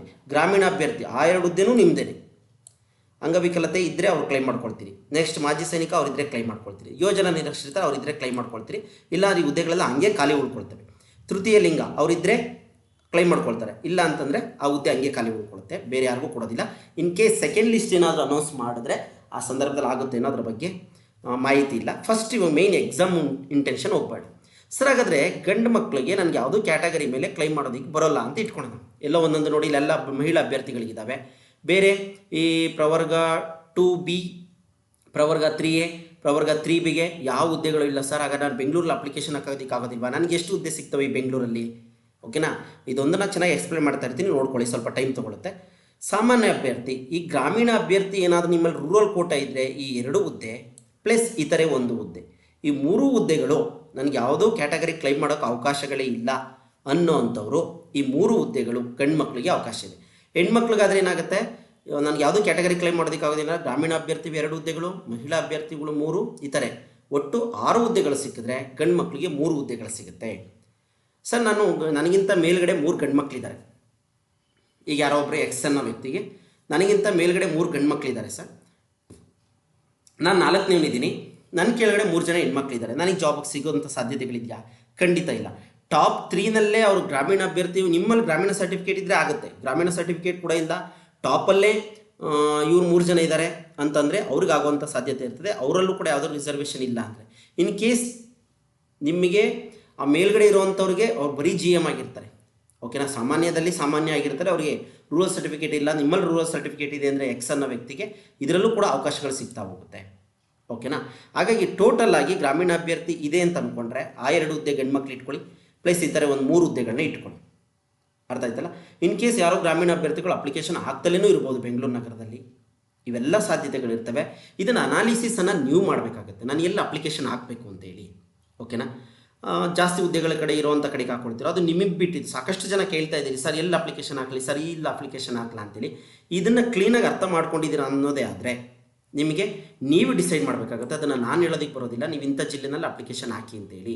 ನಿಮ್ಮ ಸಾಮರ್ಥ್ಯ, ಈಗ ನಾನು ಹೇಳಿದ್ನಲ್ಲ, ಗಂಡು ಮಕ್ಕಳಿಗೆ ನೀವೆಲ್ಲ ರೂರಲ್ಲೂ ಇದೆ, ಸಾಮಾನ್ಯಕ್ಕೂ ಬರ್ತೀನಿ ನಾನು ಅಂತ ಕಾಂಪೀಟ್ ಮಾಡೋದಾದರೆ ನೀವು ಬೆಂಗಳೂರು ನಗರದಲ್ಲಿ ಟಾಪ್ 3ನಲ್ಲಿ ಇರಬೇಕಾಗುತ್ತೆ ಸ್ನೇಹಿತರೆ. ಓಕೆನಾ. ಕನ್ನಡ ಮೀಡಿಯಂ ರಿಸರ್ವೇಷನ್ ಇಲ್ಲ, ಇಲ್ಲಿ ಹೆಣ್ಮಕ್ಳಿಗೆ 3 ಹುದ್ದೆಗಳಿದ್ದಾವೆ. ಹಾಗಾಗಿ ಗಂಡು ಮಕ್ಕಳು ಬಂದಂಥ ಸಂದರ್ಭದಲ್ಲಿ ನೀನು ಟಾಪ್ 3ನಲ್ಲಿ ಇರಬೇಕಾಗತ್ತೆ. ಓಕೆನಾ. ಈ ಟಾಪ್ 3ನಲ್ಲಿದ್ದರೆ ನಿನಗೆ ಜಾಬ್ ಆಗುತ್ತೆ, ರೂರಲ್ ಇದ್ದು. ಓಕೆನಾ. ಇವೆಲ್ಲ ಅವಕಾಶಗಳಿದ್ದಾವೆ. ಹಾಗಾಗಿ ಈ ಥರ ಅನಾಲಿಸಿಸನ್ನು ಮಾಡ್ತಾ ಹೋಗಿ ನೀವು. ಇದರಲ್ಲಿ ಯಾವುದೂ ಗೊಂದಲ ಇಲ್ಲ, ಅರ್ಥ ಆಯಿತು ಅಂದ್ಕೊತೀನಿ. ಇನ್ ಕೇಸ್ ಇನ್ನೊಂದನ್ನು ವಿವರಿಸೋದಾದರೆ, ಬೆಂಗಳೂರು ಗ್ರಾಮಾಂತರ ಬರೋಣ, 29 ಹುದ್ದೆ ಇದೆ. ಅಥವಾ ಇನ್ನೊಂದು ಸ್ವಲ್ಪ ಏನಾದ್ರು ಜಾಸ್ತಿ ಹುದ್ದೆಗಳ ಕಡೆ ಹೋಗೋಣ, ಬನ್ನಿ ನೋಡೋಣ. 15 ಹುದ್ದೆಗಳದ್ದು ಬೇಡ, ಕೋಲಾರದ್ದು ಬೇಡ, 22 ಹುದ್ದೆಗಳಿದೆ. ಇನ್ನು 50 ಹುದ್ದೆ ತುಮಕೂರಿಗೆ ಬರೋಣ. ಸರ್, ತುಮಕೂರಲ್ಲಿ ನನಗೆ ಎಷ್ಟು ಅವಕಾಶಗಳು ಸಿಗುತ್ತೆ? ಸಾಮಾನ್ಯ ಅಭ್ಯರ್ಥಿ, ನಾನು ಕ್ಯಾಟಗರಿ ಯಾವುದನ್ನು ಕ್ಲೈಮ್ ಮಾಡ್ಕೊಳ್ಳೋದಕ್ಕೆ ಬರೋದಿಲ್ಲ. ಇಲ್ಲೆಲ್ಲ ಸ್ಟಾರ್ ಇರೋದನ್ನು ಆಲ್ರೆಡಿ ವಿವರಿಸ್ಬಿಟ್ಟಿದ್ದೀನಿ, ಸ್ಟಾರ್ ಹುದ್ದೆಗಳೇನೇನು ಅಂತ ಹೇಳ್ಬಿಟ್ಟು. 3 ಸ್ಟಾರ್ ಇದ್ರದ್ದು ಏನು ಅಂತ ಹೇಳ್ಬಿಟ್ಟೆಲ್ಲ ಇಲ್ಲಿ ಇನ್ಸ್ಟ್ರಕ್ಷನನ್ನು ಕೊಟ್ಟಿದ್ದಾರೆ, ನೋಡ್ಕೊಳ್ಳಿ. ಫಸ್ಟು ಇವ್ರಿಗೆ ಆದ್ಯತೆ ಕೊಡ್ತಾರೆ, ಯಾರಾದರೂ ಇದ್ದರೆ. ಇನ್ ಕೇಸ್ ಇಲ್ಲ ಅಂತಂದರೆ ಆ ಹುದ್ದೆಯನ್ನು ಏನು ಮಾಡ್ತಾರೆ, ಇತರೆ ಬೇರೆ ಯಾರಾದರೂ ಹಿಂದುಳಿದ ಇದಕ್ಕೆ ಸಂಬಂಧಪಟ್ಟ ಹಾಗೆ ಇರ್ತಾರಲ್ಲ ಅಂಗವಿಕಲ ಅಭ್ಯರ್ಥಿಗಳು, ಅವರಿಗೆ ಕೊಡ್ತಾರೆ. ಸರ್, ನಾನು ಎಲ್ಲ ಕ್ಯಾಟಗರಿ ಎಲ್ಲ ನೋಡ್ಕೊಂಡಿದ್ದೀನಿ, ನನಗೆ ಕ್ಯಾಟಗರಿ ಮೇಲೆ ಆಸೆನೇ ಹೋಗ್ಬಿಟ್ಟಿದೆ. ಯಾಕೆಂದರೆ ಎಲ್ಲವೂ ಕೂಡ ಹೆಣ್ಮಕ್ಳಿಗೆ ರಿಸರ್ವೇಷನ್ ಇರೋದ್ರಿಂದ ಜಾಸ್ತಿ. ಓಕೆನಾ. ಎಲ್ಲವೂ ಕೂಡ ಹೆಣ್ಮಕ್ಳಿಗೆ ಆದ್ಯತೆ ಇರೋದ್ರಿಂದ ನಾನು ಸಾಮಾನ್ಯ ಅಭ್ಯರ್ಥಿಯಾಗಿ ಬರೆದ್ರೆ ನಾನು ಟಾಪ್ ಎಷ್ಟರಲ್ಲಿ ಬರಬೇಕು ಅನ್ನೋದನ್ನು ತುಮಕೂರಲ್ಲಿ ನೋಡ್ತಾ ಹೋಗೋಣ. ಓಕೆನಾ. ಹೇಗಂತೇಳಿ ಈ 3 ಹುದ್ದೆಗಳಿದ್ದಾವೆ, ಟಾಪ್ 3 ನೀವಿರಬೇಕು. ಪ್ಲಸ್ 7 ಹುದ್ದೆಗಳಿದ್ದಾವೆ, 10 ಹುದ್ದೆಗಳು. ಗ್ರಾಮೀಣ ಅಭ್ಯರ್ಥಿ ನಿಮ್ಮಲ್ಲಿ ಇದ್ದರೆ, ನೀವು ರೂರಲ್ ಕ್ಯಾಂಡಿಡೇಟ್ ಆಗಿದ್ದರೆ, ಓಕೆನಾ, 7 3 10 ಹುದ್ದೆ ಆಯಿತು ನಿಮಗೆ. ನೀವು ಟಾಪ್ 10ನಲ್ಲಿರಬೇಕು. ಈ ಪಾಯಿಂಟ್ ಅರ್ಥ ಮಾಡ್ಕೊಳ್ಳಿ. ಓಕೆನಾ. ಹೆಣ್ಮಕ್ಳು ಇದ್ದರೂ ಕೂಡ ಅವರು ಹೆಣ್ಮಕ್ಳು ಕ್ಲೈಮ್ ಮಾಡ್ತಾ ಹೋಗ್ತಾರೆ, ಟಾಪ್ 10ನಲ್ಲಿ ನೀವು ಇರಲೇಬೇಕಾಗುತ್ತೆ. ಓಕೆನಾ, ಇನ್ಕ್ಲೂಡಿಂಗ್ ಎಲ್ಲದು ಸೇರಿಕೊಂಡು. ನೆಕ್ಸ್ಟ್ ಇದಾದ ನಂತರ ಮಾಜಿ ಸೈನಿಕರು ಅವರಿದ್ರೆ ಅವ್ರು ಕ್ಲೈಮ್ ಮಾಡ್ಕೊಳ್ತಾರೆ. ನೆಕ್ಸ್ಟ್ ಕನ್ನಡ ಮಾಧ್ಯಮ 2 ಹುದ್ದೆಗಳು. ನಿಮ್ಮಲ್ಲಿ ಕನ್ನಡ ಮೀಡಿಯಂ ಇತ್ತು ಅಂದರೆ ಈ 2 ಹುದ್ದೆಗಳನ್ನ ಸೇರಿಸ್ಕೊಳ್ಳಿ. ನೀವು ಯಾವುದೋ ಕ್ಯಾಟಗರಿಯನ್ನು ಕ್ಲೈಮ್ ಮಾಡೋದಿಲ್ಲ ಅನ್ನೋದೇ ಆದರೆ ಜನರಲ್ ಮೆರಿಟ್ ಗಂಡು ಮಕ್ಕಳಿಗೆ ಹೇಳ್ತಾ ಇದ್ದೀನಿ. ಈ 7 ಹುದ್ದೆಗಳು ಪ್ಲಸ್ ಈ 3 ಹುದ್ದೆಗಳು 10 ಹುದ್ದೆಗಳು ಪ್ಲಸ್ ಕನ್ನಡ ಮೀಡಿಯಂ ಇದ್ದರೆ 12 ಹುದ್ದೆಗಳು. ಟಾಪ್ 12ಅಲ್ಲಿ ಬಂದರೆ ಇವೆಲ್ಲ ಸರ್ಟಿಫಿಕೇಟ್ಗಳು ನಿಮ್ಮ ಹತ್ರ ಇದ್ದರೆ ನಿಮಗೆ ಖಂಡಿತ ರಿಸರ್ವೇಷನ್ ಆಗುತ್ತೆ. ಸರ್, ನನ್ನ ಹತ್ರ ಯಾವ ಸರ್ಟಿಫಿಕೇಟ್ ಇಲ್ಲ, ನಾನು ಟೋಟಲಿ ಪ್ಯೂರ್ GM, ನನಗೆ ಎಷ್ಟು ಹುದ್ದೆ ಸಿಗ್ತವೆ? 3 ಹುದ್ದೆ ಸಿಗೋದು. ನೀವು ಟಾಪ್ 3ನಲ್ಲಿ ಇರಬೇಕು. ಅದು ಹೆಣ್ಣಾಗಲಿ ಗಂಡಾಗಲಿ, ನಿಮಗೆ ಹುದ್ದೆ ಕಟ್ಟಿಟ್ಟ ಬುದ್ಧಿ. ಟಾಪ್ 3ನಲ್ಲಿದೆ, ತುಮಕೂರು ಜಿಲ್ಲೆಯಲ್ಲಿ ಎಕ್ಸಾಮ್ ಬರೆದು. ಸರ್, ಇನ್ನೊಂದು ಪ್ರಶ್ನೆ, ಸರ್ ತುಮಕೂರಲ್ಲಿ ಅಪ್ಲಿಕೇಶನ್ ಹಾಕಿದ್ರೆ ತುಮಕೂರಲ್ಲೇ ಎಕ್ಸಾಮ್ ಬರೀಬೇಕಾ? ಖಂಡಿತ. ನೀವು ಯಾವುದೇ ಬೆಳಗಾಮಲ್ಲಿ ಇದ್ಕೊಂಡು ತುಮಕೂರಿಗೆ ಅಪ್ಲಿಕೇಶನ್ ಹಾಕ್ತೀವಿ ಅಂತಂದರೆ ತುಮಕೂರಲ್ಲೇ ಬಂದು ಎಕ್ಸಾಮನ್ನು ಬರೀಬೇಕಾಗುತ್ತೆ. ಓಕೆನಾ. ಇದು ಚೆನ್ನಾಗಿ ಅರ್ಥ ಮಾಡ್ಕೊಳ್ಳಿ. ಆ ಜಿಲ್ಲೆಯಲ್ಲೇ ಎಕ್ಸಾಮನ್ನು ಬರೀಬೇಕಾಗುತ್ತೆ. ಅಥವಾ ಏನಾದರೂ ಅಭ್ಯರ್ಥಿಗಳ ದೃಷ್ಟಿಯಿಂದ ಮುಂದೆ ಮಾಡುತ್ತೇನೋ ಸರ್ಕಾರ, ಎಲ್ಲೆಲ್ಲಿದ್ದರೂ ಅಲ್ಲಲ್ಲೇ ಎಕ್ಸಾಮ್ ಬರೀರಿ ಅಂತೇಳಿ, ಅದು ಗೊತ್ತಿಲ್ಲ. ಇವತ್ತಿಗೆ ಇರೋ ಪ್ರಕಾರ, ಇವತ್ತಿನ ಮಾಹಿತಿ ಪ್ರಕಾರ ನಾವು ಎಲ್ಲಿ ಅಪ್ಲಿಕೇಶನ್ ಹಾಕ್ತೀವೋ ಅದೇ ಜಿಲ್ಲೆಯಲ್ಲಿ ಎಕ್ಸಾಮ್ ಬರೀಬೇಕಾಗುತ್ತೆ. ಓಕೆನಾ. ನೆಕ್ಸ್ಟು ಮಹಿಳಾ ಅಭ್ಯರ್ಥಿಗಳಿಗೆ ಎಷ್ಟು ಹುದ್ದೆಗಳು ಸಿಗ್ತಾವೆ ತುಮಕೂರಲ್ಲಿ ನೋಡ್ತಾ ಹೋಗೋಣ ಬನ್ನಿ. ಇತರೆ 3 ಹುದ್ದೆಗಳು. ನೀವು ಟಾಪಲ್ಲಿ 3ನಲ್ಲಿದ್ದೀರಿ, ಆ ಹುದ್ದೆ ನಿಮ್ಮದೇ. ಟಾಪ್ 8ಅಲ್ಲಿದ್ದೀರಿ, ಆ ಹುದ್ದೆ ನಿಮ್ಮದೇ. ಹೆಣ್ಮಕ್ಳು ಟಾಪ್ 8ಅಲ್ಲಿ ಪರಿಗಣಿಸ್ತಾರೆ. ನೀವು 50ನೇವರಾಗಿರಿ, ಗಂಡು ಮಕ್ಕಳು ನಿಮಗಿಂತ 50 ಜನ ಇದ್ದರೂ ಕೂಡ ನೀವು 51ರಿಂದನೇ ರ್ಯಾಂಕಿಂಗಲ್ಲಿ ಬಂದ್ರಿ ಅಂತ ಇಟ್ಕೊಳ್ಳೋಣ. ಈಗ ಒಂದು 1000 ಜನ ಅಪ್ಲಿಕೇಶನ್ ಬರೆದಂಥ ಸಂದರ್ಭದಲ್ಲಿ 50ರವರೆಗೂ ಟಾಪ್ 15ನಲ್ಲಿ ಗಂಡು ಮಕ್ಕಳು ಇದ್ದಾರೆ ಅಂದರು. ನೀವು 51, 52, 53ರಲ್ಲಿ ಇದ್ದರೂ ಕೂಡ ಟಾಪ್ 8 ಹುದ್ದೆಗಳು ನಿಮಗೆ ರಿಸರ್ವ್. ಓಕೆನಾ. ಗಾಬರಿ ಆಗುವಂಥದ್ದು ಬೇಡ. ಹೆಣ್ಮಕ್ಳಿಗೆ ಸಾಕಷ್ಟು ಅವಕಾಶಗಳಿದ್ದಾವೆ, ಸದುಪಯೋಗವನ್ನು ಮಾಡ್ಕೊಳ್ಳಿ. ನೆಕ್ಸ್ಟ್ ಗ್ರಾಮೀಣ ಅಭ್ಯರ್ಥಿ, ಈ ಹುದ್ದೆಗಳು ನಿಮ್ಮದೇ. ಕನ್ನಡ ಮೀಡಿಯಂ ಈ 2 ಹುದ್ದೆಗಳು ನಿಮ್ಮದೇ. ಹೆಣ್ಮಕ್ಳಿಗಾದರೆ 18, 19, 20, 21, 22 ಹುದ್ದೆಗಳು ಸಿಗುತ್ತೆ. ಎಲ್ಲಿ? ತುಮಕೂರು ಜಿಲ್ಲೆಯಲ್ಲಿ GM ಕ್ಯಾಟಗರಿನಲ್ಲಿ. ಟಾಪ್ 22ನಲ್ಲಿದ್ದರೆ ಅಥವಾ ಹೆಣ್ಮಕ್ಳು ವಿಚಾರದಲ್ಲೇ ಟಾಪ್ 22 ಇದ್ದರೆ, ಹೆಣ್ಮಕ್ಳು ಲೆಕ್ಕದಲ್ಲಿ ನಿಮ್ಗೆ ಆ ಹುದ್ದೆ ಕಟ್ಟಿಟ್ಟ ಬುದ್ಧಿ. ಈ ಸರ್ಟಿಫಿಕೇಟ್ಗಳಿದ್ದರೆ ಚೆನ್ನಾಗಿ ನೆನ್ಪಿಟ್ಕೊಳ್ಳಿ. ಗ್ರಾಮೀಣ ಮತ್ತು ಕನ್ನಡ ಮೀಡಿಯಂ ಸರ್ಟಿಫಿಕೇಟ್ಗಳಿದ್ದರೆ ಟಾಪ್ 10, 18, 19, 20, 21, 22 ಹುದ್ದೆಗಳು. ಗಂಡು ಮಕ್ಳಿಗಾದರೆ ಎಷ್ಟು ಬರ್ತವೆ? 7 3 10 ಹುದ್ದೆಗಳು ಪ್ಲಸ್ ಕನ್ನಡ ಮೀಡಿಯಂ 12 ಹುದ್ದೆಗಳು. ಟಾಪ್ 12ಅಲ್ಲಿ ಇರಬೇಕಾಗುತ್ತೆ. ನೀವು ಚೆನ್ನಾಗಿ ನೆನ್ಪಿಟ್ಕೊಳ್ಳಿ. ಓಕೆನಾ. ಹೀಗೆ ವಿಂಗಡಿಸ್ತಾ ಹೋಗ್ತಾರೆ ಹುದ್ದೆಗಳನ್ನ ಸ್ನೇಹಿತರೆ. ಹಂಗಾಗಿ ಇಷ್ಟು ವಿಚಾರಗಳು ನಿಮ್ಗೆ ಅರ್ಥ ಆಯಿತು ಅಂತ ಅನ್ಕೊತೀನಿ. ಇನ್ನು ಇದಾದ ನಂತರ ಇನ್ನೇನು ಗೊಂದಲ ಮಾಡ್ಕೊಳ್ಬೇಡಿ, ನೀವು ಡಿಸೈಡ್ ಮಾಡಿ. ಯಾಕೆ ಅಂತಂದರೆ ಯಾರೋ 1000 ಹೇಳಿ ನೀನು ಆ ಜಿಲ್ಲೆ ಹಾಕು ಈ ಜಿಲ್ಲೆ ಹಾಕು ಅಂತೇಳಿ ಎಕ್ಸಾಮ್ ಬರೆಯೋರು ನಾವಾಗಿರ್ತೀವಿ, ಎಕ್ಸಾಮ್ ಫೇಸ್ ಮಾಡೋರು ನಾವಾಗಿರ್ತೀವಿ, ಹುದ್ದೆ ನಮಗೆ. ಸರ್, ಆಗುತ್ತಾ ಇಷ್ಟೊಂದು ಜನ ಕಾಂಪಿಟೇಷನ್? ನೆಗೆಟಿವ್ ಥಾಟ್ ಬೇಡವೇ ಬೇಡ ಸ್ನೇಹಿತರೆ. ಓದು ನಿಮ್ಮದಾಗಿದ್ದರೆ ಹುದ್ದೆನೂ ಕೂಡ ನಿಮ್ಮದಾಗಿರುತ್ತೆ. ಓಕೆನಾ. ಹಾಗಾಗಿ ಇದು ಸ್ಪರ್ಧಾತ್ಮಕ ಯುಗ, ಕಾಂಪಿಟೇಷನ್ ಮಾಡಲೇಬೇಕು. ಹಾಗಾಗಿ ಅನುಭವನಾದರೂ ಆಗುತ್ತೆ. ಹಾಗಾಗಿ ಅಪ್ಲಿಕೇಶನ್ ಹಾಕಿ ಅದೇ ಜಿಲ್ಲೆಯಲ್ಲಿ ಎಕ್ಸಾಮ್ ಬರೀಬೇಕಾಗುತ್ತೆ. ಬರೀ ನಮಗೆ ಬೇಕಾಗಿರೋದು ಒಂದೇ ಹುದ್ದೆ, ಅರ್ಥ ಆಯ್ತಲ್ಲ. 1,00,000 ಜನ ಹಾಕ್ಕೊಳ್ಳಿ, ಅದರೊಳಗಡೆ ನಾನು ಒಬ್ಬ ಆಗಿರಬೇಕು. ಎಲ್ಲಾಗಿರಬೇಕು? ಗಂಡು ಮಕ್ಕಳು ವಿಚಾರದಲ್ಲಾದರೆ ಟಾಪ್ 10 ಅಥವಾ 12ಅಲ್ಲಿ ಆಗಿರಬೇಕು, ತುಮಕೂರು ಜಿಲ್ಲೆಗೆ ಬರೋದಾದರೆ. ಇಷ್ಟು ವಿಚಾರ ನೆನ್ಪಿಟ್ಕೊಳ್ಳಿ. ಅದಕ್ಕೆ ಇದಿದ್ದರೆ ಸರ್ಟಿಫಿಕೇಟ್ಗಳಿದ್ದರೆ ಯಾವ್ಯಾವು ಗ್ರಾಮೀಣ ಮತ್ತು ಕನ್ನಡ ಮಾಧ್ಯಮ. ಇಷ್ಟು ವಿಚಾರ ಅರ್ಥ ಆಯಿತು ಅಂದ್ಕೊಂಡಿನಿ. ಇದಾದಮೇಲೆ ಸರ್ ಕಲ್ಯಾಣ ಕರ್ನಾಟಕಕ್ಕೆ ಸಂಬಂಧಪಟ್ಟ ಹಾಗೆ ಏನಂತ ಹೇಳ್ಬಿಟ್ಟು ಒಂದಷ್ಟು ಮಾಹಿತಿಯನ್ನು ಕೇಳಿದ್ರಿ. ಇಲ್ಲಿ ಎಷ್ಟೆಷ್ಟು ಹುದ್ದೆಗಳಿದ್ದಾವೆ ಅಂತ ಹೇಳಿ ಆಲ್ರೆಡಿ ಕೊಟ್ಬಿಟ್ಟಿದ್ದಾರೆ. ಇದು ಕಲ್ಯಾಣ ಕರ್ನಾಟಕ ಹೊರತುಪಡಿಸಿ ಇತರೆ ಎಲ್ಲ ಜಿಲ್ಲೆಗಳಿಗೆ ಸಂಬಂಧಪಟ್ಟಂಥ ಹುದ್ದೆಗಳು ನೋಡ್ಕೊಳ್ಳಿ. ಇದಾದ ನಂತರ ಕಲ್ಯಾಣ ಕರ್ನಾಟಕಕ್ಕೆ ಸಂಬಂಧಪಟ್ಟ ಹಾಗೆ ಕಲಬುರಗಿನಲ್ಲಿ 40 ಹುದ್ದೆ, ಬೀದರಲ್ಲಿ 17 ಹುದ್ದೆ, ರಾಯಚೂರಲ್ಲಿ 10 ಹುದ್ದೆಗಳು, ಈ 3 ಜಿಲ್ಲೆಗಳಲ್ಲಿ ಮಾತ್ರ ಇದ್ದಾವೆ. 67 ಹುದ್ದೆ ಇದ್ದಾವೆ. 67 ಹುದ್ದೆಗಳ ರೋಸ್ಟರ್ ಹೇಗಿದೆ ನೋಡ್ತಾ ಹೋಗೋಣ ಬನ್ನಿ. ಇದನ್ನು ಕೂಡ ಕೇಳಿದ್ರಿ. ಇಲ್ಲಿ ಒಟ್ಟು 40 ಹುದ್ದೆಗಳಿದ್ದಾವೆ. ಇಲ್ಲಿ ಕಲಬುರಗಿ ವಿಭಾಗದಲ್ಲ, ಕಲಬುರಗಿನಲ್ಲೇನೆ. ಓಕೆನಾ. ಪ್ರವರ್ಗ 1ಕ್ಕೆ ಸಂಬಂಧಪಟ್ಟ ಹಾಗೆ ನೋಡ್ಕೊಳ್ಳಿ, ಹುದ್ದೆಗಳಿದ್ದಾವೆ. ಮಹಿಳಾ ಅಭ್ಯರ್ಥಿಗೆ 1 ಹುದ್ದೆ ಇದೆ, ಅಂಗವಿಕಲ ಅಭ್ಯರ್ಥಿಗೆ 1 ಹುದ್ದೆ ಇದೆ.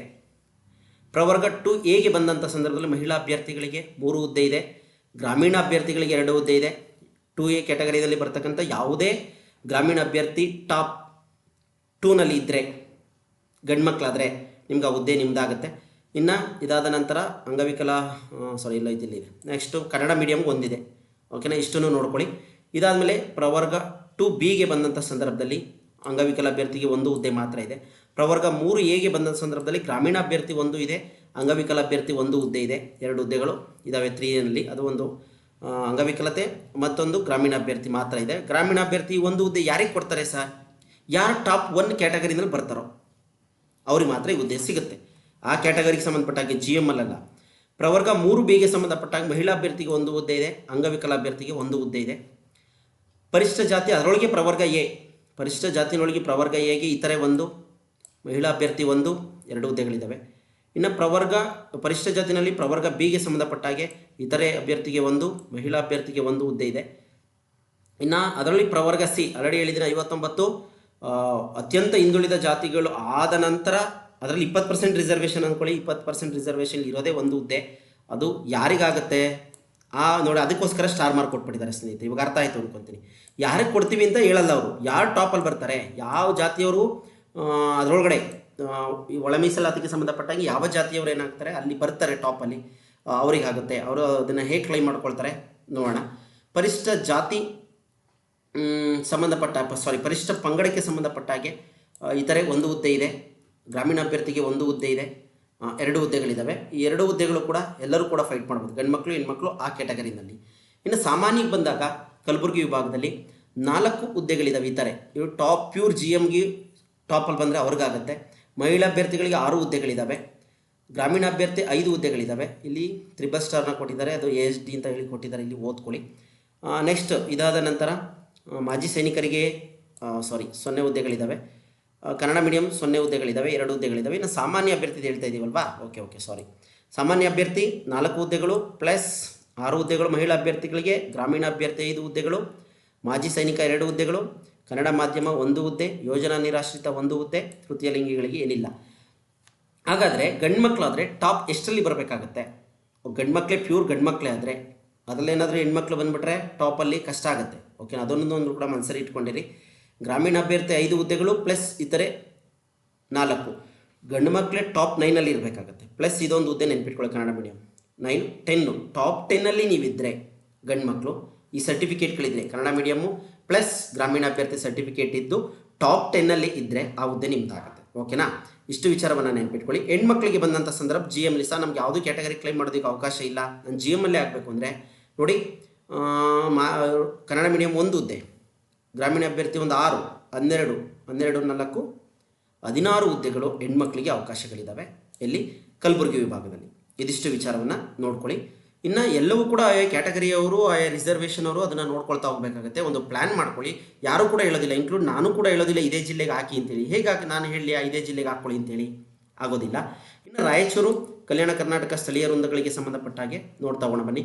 ಪ್ರವರ್ಗ 1ಕ್ಕೆ ಸಂಬಂಧಪಟ್ಟಾಗ 1 ಹುದ್ದೆ, ಪ್ರವರ್ಗ 2Aಗೆ ಸಂಬಂಧಪಟ್ಟ ಹಾಗೆ 1 ಇತರೆ, 1 ಮಹಿಳಾ ಅಭ್ಯರ್ಥಿ ಈ ಥರ ಇದೆ.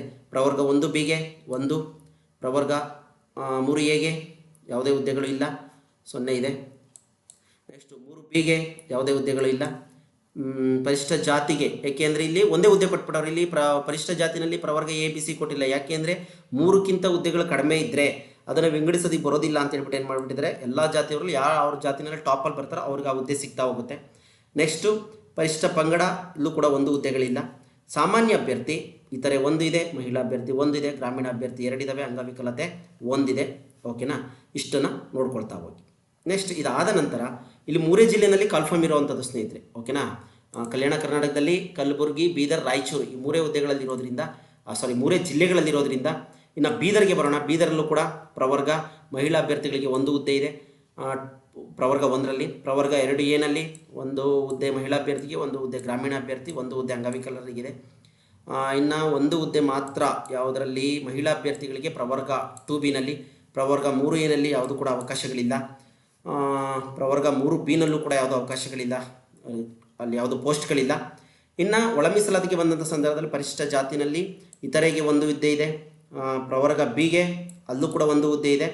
ಪರಿಶಿಷ್ಟ ಜಾತಿ 3ಕ್ಕೂ ಒಂದೊಂದು ಹುದ್ದೆಯನ್ನು ಕೊಟ್ಬಿಟ್ಟಿದ್ದಾರೆ ಸ್ನೇಹಿತರೆ. ಇಲ್ಲಿ ಒಳ ಮೀಸಲಾತಿ ನಿಮ್ಗೆ ಅರ್ಥ ಆಯಿತು ಅನ್ಕೊತೀನಿ. 3ಕ್ಕೂ ಒಂದೊಂದು ಕೊಟ್ಬಿಟ್ಟಿದ್ದಾರೆ. ಓಕೆನಾ, ಇದು ಸ್ಟಾರ್ ಮಾರ್ಕ್ ಏನಕ್ಕೆ ಇಟ್ಟಿದ್ದಾರೆ ಅಂತಂದರೆ ಇವಾಗ ನಿಮ್ಗೆ ಗೊತ್ತಾಯ್ತು 59 ಹಿಂದುಳಿದ, ಅದರಲ್ಲಿ ಪ್ರವರ್ಗ Cನಲ್ಲಿ 59 ಜಾತಿಯನ್ನು ಗುರುತಿಸ್ಕೊಂಡಿದ್ದಾರೆ. ಅದರಲ್ಲಿ ಅತ್ಯಂತ ಹಿಂದುಳಿದ ಇದಕ್ಕೆ ಏನು ಮಾಡ್ತಾರೆ, ರಿಸರ್ವೇಷನ್ನ ಫಸ್ಟ್ ಕೊಡ್ತಾರೆ. ಅದಾದ ನಂತರ ಅದರೊಳಗಡೆ ಯಾರು ಅಪ್ಪರಲ್ಲಿ ಬರ್ತಾರೆ ಅದು ನಮಗೆ ಗೊತ್ತಿಲ್ಲ, ಅದನ್ನು ಅವರು ಸಂಬಂಧಪಟ್ಟ ಹಾಗೆ ನೋಡ್ಕೊಳ್ತಾರೆ. ನೆಕ್ಸ್ಟು ಪರಿಶಿಷ್ಟ ಪಂಗಡಕ್ಕೆ ಒಂದು ಹುದ್ದೆಗಳು ಇಲ್ಲ ಸ್ನೇಹಿತರೆ. ಓಕೆನಾ, ಇದಿಷ್ಟು ವಿಚಾರ. ಇನ್ನು ಸಾಮಾನ್ಯ ಅಭ್ಯರ್ಥಿಗಳಿಗೆ ಮಹಿಳೆಯರಿಗೆ 3 ಇದೆ, ಗ್ರಾಮೀಣ ಅಭ್ಯರ್ಥಿಗಳಿಗೆ 3 ಹುದ್ದೆಗಳಿದ್ದಾವೆ, ಮಾಜಿ ಸೈನಿಕರಿಗೆ 1 ಹುದ್ದೆ ಇದೆ, ಕನ್ನಡ ಮೀಡಿಯಂಗೆ 1 ಹುದ್ದೆ ಇದೆ. ಓಕೆನಾ, ಒಟ್ಟು 9 ಇದೆ. ಗಂಡು ಮಕ್ಕಳಾದರೆ ಟಾಪ್ 3ನಲ್ಲೇ ಇರಬೇಕಾಗುತ್ತೆ, ಪ್ಲಸ್ 1 ಕನ್ನಡ ಮೀಡಿಯಂ ಟಾಪ್ 4ಅಲ್ಲಿ ಇರಬೇಕಾಗುತ್ತೆ. ಇವೆರಡು ರಿಸರ್ವೇಷನ್ ನಿಮಗೆ ಕ್ಲೈಮ್ ಮಾಡೋದಕ್ಕೆ ಅವಕಾಶ ಇದ್ದರೆ, ಗ್ರಾಮೀಣ ಮತ್ತು ಕನ್ನಡವನ್ನು ಕ್ಲೈಮ್ ಮಾಡೋದಕ್ಕೆ ಅವಕಾಶ ಇದ್ದರೆ ಈ 3 ಮತ್ತು 4 ಹುದ್ದೆ ಗಂಡು ಮಕ್ಕಳಿಗೆ ಟಾಪ್ 4ಅಲ್ಲಿ ನೀವು ಇರಬೇಕಾಗುತ್ತೆ. ಇನ್ನು ಅದಾದ ನಂತರ ಮಹಿಳೆಯರಿಗೆ ಯಾವುದು ಕ್ಯಾಟಗರಿ ಕ್ಲೈಮ್ ಮಾಡಲಾರ ಟಾಪ್ 4ಅಲ್ಲಿ ನೀವು ಇರಬೇಕಾಗುತ್ತೆ. ಮಹಿಳಾ ಅಭ್ಯರ್ಥಿಗಳಿಗೆ ಬಂದಂಥ ಸಂದರ್ಭ GM ಈ 4 ಹುದ್ದೆಗಳು ಪ್ಲಸ್ ಈ 3 ಹುದ್ದೆಗಳು ನಿಮ್ಮದೇ, ಒಟ್ಟು 7 ಹುದ್ದೆಗಳು ನಿಮ್ಗೆ ಅವಕಾಶ ಇರುತ್ತೆ. ಓಕೆನಾ, ಇನ್ನು ಇಲ್ಲಿ ನಿರಾಶ್ರಿತರು ಅವ್ರು ಕ್ಲೈಮ್ ಮಾಡ್ಕೊಳ್ತೀರಿ, ಬೇರೆ ಯಾರಿಗೂ ಕ್ಲೈಮ್ ಮಾಡೋದಕ್ಕೆ ಅವಕಾಶ ಇಲ್ಲ. GM ನಿರಾಶ್ರಿತರಿಗೆ ಅಂತ ರಿಸರ್ವೇಷನ್ ಇರ್ತದೆ. ಇನ್ನೊಂದು ಹುದ್ದೆ ಎಲ್ಲೋಯ್ತು, ಈ ಮಾಜಿ ಸೈನಿಕರ 1 ಹುದ್ದೆಯನ್ನು ಕ್ಲೈಮ್ ಮಾಡ್ಕೊಳ್ತೀರಿ, ಒಟ್ಟು 9 ಹುದ್ದೆಗಳು. ಓಕೆನಾ, ಹೀಗಾಗಿ ಇದಿಷ್ಟು ಹೀಗೆ ನಾವು ರೋಸ್ಟರನ್ನು ಅನಾಲಿಸಿಸ್ ಮಾಡಬೇಕಾಗುತ್ತೆ ಸ್ನೇಹಿತರೆ. ಇದನ್ನೆಲ್ಲ ನೋಡಿಕೊಂಡು ನೀವು ಡಿಸೈಡ್ ಮಾಡಿ ನಾನು ಎಲ್ಲಿ ಎಕ್ಸಾಮ್ ಬರೀತೀನಿ, top 3, top 4, top 10, top 12 highest, Tumakuru, Mandya ಅಂತ ಕಡೆ ಇಲ್ಲ. ಹಾಗಾಗಿ ಅಲ್ಲಿ ನೀವು ಫೈಟನ್ನು ಮಾಡಬೇಕಾಗುತ್ತೆ. ಹಾಗಾಗಿ ಇದನ್ನೆಲ್ಲ ಮನಸ್ಸಲ್ಲಿ ಇಟ್ಕೊಂಡು ನೀವೇನು ಮಾಡಿ ಅಪ್ಲಿಕೇಶನನ್ನು ಹಾಕಿ ಧೃತಿಗಿಡೋದು ಬೇಡ. ಯಾಕೆ ಅಂತಂದರೆ ಸಾಧನೆ ಯಾರು ಸೊತ್ತು ಅಲ್ಲ, ವಿದ್ಯೆ ಯಾರು ಸೊತ್ತು ಅಲ್ಲ, ಅದು ಯಾರು ಓದ್ತಾರೋ ಅಭ್ಯಾಸ ಮಾಡ್ತಾರೋ ಅವ್ರದ್ದಾಗಿರುತ್ತೆ.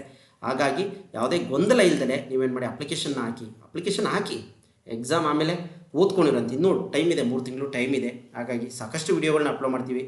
ಕನ್ನಡಕ್ಕೆ ಸಂಬಂಧಪಟ್ಟಾಗಿ ಔಟ್ ಮಾರ್ಕ್ಸನ್ನು ಸ್ಕೋರ್ ಮಾಡುವಂಥ ವಿಡಿಯೋಗಳು ನಮ್ಮಲ್ಲಿ ಇದ್ದಾವೆ ಸ್ನೇಹಿತರೆ. ನೋಡಿ, ಟೆಲಿಗ್ರಾಮ್ ಗ್ರೂಪ್ ಮತ್ತು ವಾಟ್ಸಪ್ ಗ್ರೂಪ್ಗಳಿಗೆ ಜಾಯ್ನ್ ಆಗಿ ನೋಟ್ಸ್ಗಳನ್ನ ಕಳಿಸ್ಕೊಡ್ತೀನಿ. ಯಾವ ವಿಡಿಯೋನೂ ಕೂಡ ನೆಗ್ಲೆಕ್ಟ್ ಮಾಡಬೇಡಿ. ಯಾಕೆ ಅಂತಂದರೆ ಎಲ್ಲ ವಿಡಿಯೋಗಳನ್ನು ಸಾಕಷ್ಟು ಹಳೆಯ ಪ್ರಶ್ನೆ ಪತ್ರಿಕೆಗಳ ಆಧಾರದ ಮೇಲೆ ಮಾಡಿದ್ದೀನಿ ಸ್ನೇಹಿತರೆ. ಯಾವುದೇ ಆಗಿರಲಿ, ನಮಗೆ ಬರೋದಿಲ್ಲ ಟೀಚರ್ ರಿಕ್ರೂಟ್ಮೆಂಟ್. ಇವಾಗ PSTR ಅಂದರೆ ಪ್ರೈಮರಿ ಸ್ಕೂಲ್ ಟೀಚರು, HSTR ಅಂದರೆ ಹೈಸ್ಕೂಲ್ ಟೀಚರು, GPSTR ಅಂದರೆ 6 to 8 ಟೀಚರ್ ಅಂತೇಳಿ ಅದರಲ್ಲಿ ಸಾಕಷ್ಟು ವಿಡಿಯೋಗಳನ್ನ ಹಿಸ್ಟ್ರಿಗೆ ಸಂಬಂಧಪಟ್ಟಾಗೆಲ್ಲ ಮಾಡಿಕೊಟ್ಟಿದ್ದೀನಿ ಸ್ನೇಹಿತರೆ. ಹಿಸ್ಟ್ರಿ, ಜಿಯೋಗ್ರಫಿ ಇದಕ್ಕೆ ಸಂಬಂಧಪಟ್ಟೆಲ್ಲ ಸವಿಸ್ತಾರವಾದ ಮಾಹಿತಿಯನ್ನು ಹೇಳಿದ್ದೀವಿ ಆ ಟೀಚರ್ ರಿಕ್ರೂಟ್ಮೆಂಟ್ ಪ್ರಶ್ನೆ ಪತ್ರಿಕೆಗಳಲ್ಲಿ. ನೋಡ್ಕೊಳ್ಳಿ, ಏನಿಲ್ಲ, ನಿಮ್ಗೆ 1 ಅವರ್ 2 ಅವರ್ ಕೂತ್ಕೊಂಡ್ರೆ ಇಡೀ ಟೆಕ್ಸ್ಟ್ ಬುಕ್ಕನ್ನು ಅನಾಲಿಸಿಸ್ ಮಾಡಿ ಒಂದಷ್ಟು ಜ್ಞಾನ ಪಡ್ಕೊಳ್ಳೋದಕ್ಕಿಂತ 2 ಅವರ್ ವಿಡಿಯೋವನ್ನು ನೋಡಿಬಿಟ್ರೆ ಇಡೀ ಟೆಕ್ಸ್ಟ್ ಬುಕ್ಕಲ್ಲದೆ ಮಾಹಿತಿ ನಮ್ಮ ವಿಡಿಯೋಗಳಲ್ಲಿ ಸಿಗುತ್ತೆ. ಇದು GPSTR ಪತ್ರಿಕೆ ಟೀಚರ್ದು ನಮಗೆ ಬರೋಲ್ಲ ಅಂತೇಳಿ ನೆಗ್ಲೆಕ್ಟ್ ಮಾಡಬೇಡಿ. ಅದನ್ನಲ್ಲಿ ನೋಡಿ, ನಿಮಗೆ ಸಾಕಷ್ಟು ಮಾಹಿತಿಗಳು, ಏಕೆಂದರೆ ಅಲ್ಲಿರುವಂಥ ಪ್ರಶ್ನೆಗಳು ಇಲ್ಲೂ ಬರ್ತಿದ್ದಾವೆ, ಇಲ್ಲಿರೋ ಪ್ರಶ್ನೆಗಳು ಅಲ್ಲೂ ಬರ್ತಿದ್ದಾವೆ. ಒಬ್ಬರು ಕಮೆಂಟ್ ಮಾಡಿದ್ರಿ, ಸರ್ ತುಂಬ ಡೆಪ್ತ್ ತೆಗಿತಾ ಇದ್ದಾರೆ ಕನ್ನಡದಲ್ಲೂ ಕೂಡ, ಸೋಷಿಯಲಲ್ಲೂ ಕೂಡ ಡೆಪ್ತ್ ಪ್ರಶ್ನೆಗಳು ಬರ್ತಾ ಇದ್ದಾವೆ, ಎಲ್ಲಿಂದ ಬರ್ತಾ ಇದ್ದಾವೆ ನಿಮಗೆ ಅದು ಈಸಿಯಾಗಿ ಗೊತ್ತಾಗೋದಿಲ್ಲ. ಎಲ್ಲಿಂದ ಹೇಗೆ ಅನಾಲಿಸಿಸ್ ಮಾಡ್ತಾರೆ ಅಂತ ನಾವು ಅನಾಲಿಸಿಸನ್ನು ಮಾಡ್ಕೊಳ್ತಾ ಹೋಗ್ತೀವಿ. ಪ್ರಶ್ನೆ ಎಲ್ಲಿಂದ ತೆಗೆದಿದ್ದಾರೆ, ಯಾವ ಮೂಲದ ಆಧಾರದ ಮೇಲೆ ತೆಗೆದಿದ್ದಾರೆ ಅಂತೇಳಿ. ಹಾಗಾಗಿ ವಿಲೇಜ್ ಅಕೌಂಟೆಂಟ್ಗೆ, ಸಾಹಿತ್ಯಕ್ಕೆ ಸಂಬಂಧಪಟ್ಟ ಹಾಗೆ, ವ್ಯಾಕರಣಕ್ಕೆ ಸಂಬಂಧಪಟ್ಟ ಹಾಗೆ, ಜೊತೆಗೆ ಸೋಷಿಯಲಿಗೆ ಸಂಬಂಧಪಟ್ಟ ಹಾಗೆ ಸಾಕಷ್ಟು ವಿಡಿಯೋಗಳಿದ್ದಾವೆ ಸ್ನೇಹಿತರೆ, ನೋಡ್ಕೊಳ್ಳಿ. ಶೀಘ್ರದಲ್ಲೇ ಇದುವರೆಗೂ ಕೂಡ KVA ನಡೆಸಿರ್ತಕ್ಕಂತಹ SDA, FDA, ಇಂದಿನ ವಿಲೇಜ್ ಅಕೌಂಟೆಂಟು ಎಲ್ಲ ಪ್ರಶ್ನೆ ಪತ್ರಿಕೆಗಳನ್ನು ಒಗ್ಗೂಡಿಸಿ ಘಟಕವಾರು ಕೊಡ್ತಾ ಹೋಗ್ತೀನಿ ಸ್ನೇಹಿತರೆ. ಕನ್ನಡ ಗ್ರಾಮರಿಗೆ ಸಂಬಂಧಪಟ್ಟಾಗಂತೂ 3-4 ಪ್ರಶ್ನೆಗಳು ಇತ್ತೀಚೆಗೆ ನಡೆದಿರುವಂಥ ಪ್ರಶ್ನೆ ಪತ್ರಿಕೆಗಳನ್ನೆಲ್ಲ ಒಗ್ಗೂಡಿಸಿ ಒಟ್ಟಿಗೆ ನಿಮಗೆ ವಿವರಣೆಯನ್ನು ಕೊಡೋ ಪ್ರಯತ್ನವನ್ನು ಮಾಡ್ತೀನಿ. ಹಾಗಾಗಿ ನಮ್ಮ ವಿಡಿಯೋಗಳ ನಿರೀಕ್ಷೆ ಮಾಡ್ತಾ ಇರಿ. ಜೊತೆಗೆ ಇಂದಿನ ಹಳೆಯ ಸಾಕಷ್ಟು ವಿಡಿಯೋಗಳನ್ನ ನೋಡಿ, ಯಾವ ವಿಡಿಯೋಗಳು ಕೂಡ ಕಳೆದಾಕೋ ರೀತಿಯಲ್ಲಿಲ್ಲ, ನಿಮಗೆ ಎಕ್ಸಾಮ್ ಪರ್ಪಸ್ ತುಂಬ ಅನುಕೂಲ ಆಗ್ತವೆ ಅಂತಲೇ ಹೇಳ್ತಾ, ಮತ್ತೊಮ್ಮೆ ನೀವಿನ್ನೂ ನಮ್ಮ ಚಾನಲ್ ಸಬ್ಸ್ಕ್ರೈಬ್ ಮಾಡಿಲ್ಲ ಅಂದರೆ ಸಬ್ಸ್ಕ್ರೈಬ್ ಮಾಡಿ, ಜೊತೆಗೆ ನಿಮ್ಮ ಸ್ನೇಹಿತರು ಕೂಡ ಶೇರ್ ಮಾಡಿ ಅಂತ ಹೇಳ್ತಾ ಇಂದಿನ ತರಗತಿಗೆ ಎಲ್ರಿಗೂ ಕೂಡ ಧನ್ಯವಾದಗಳು.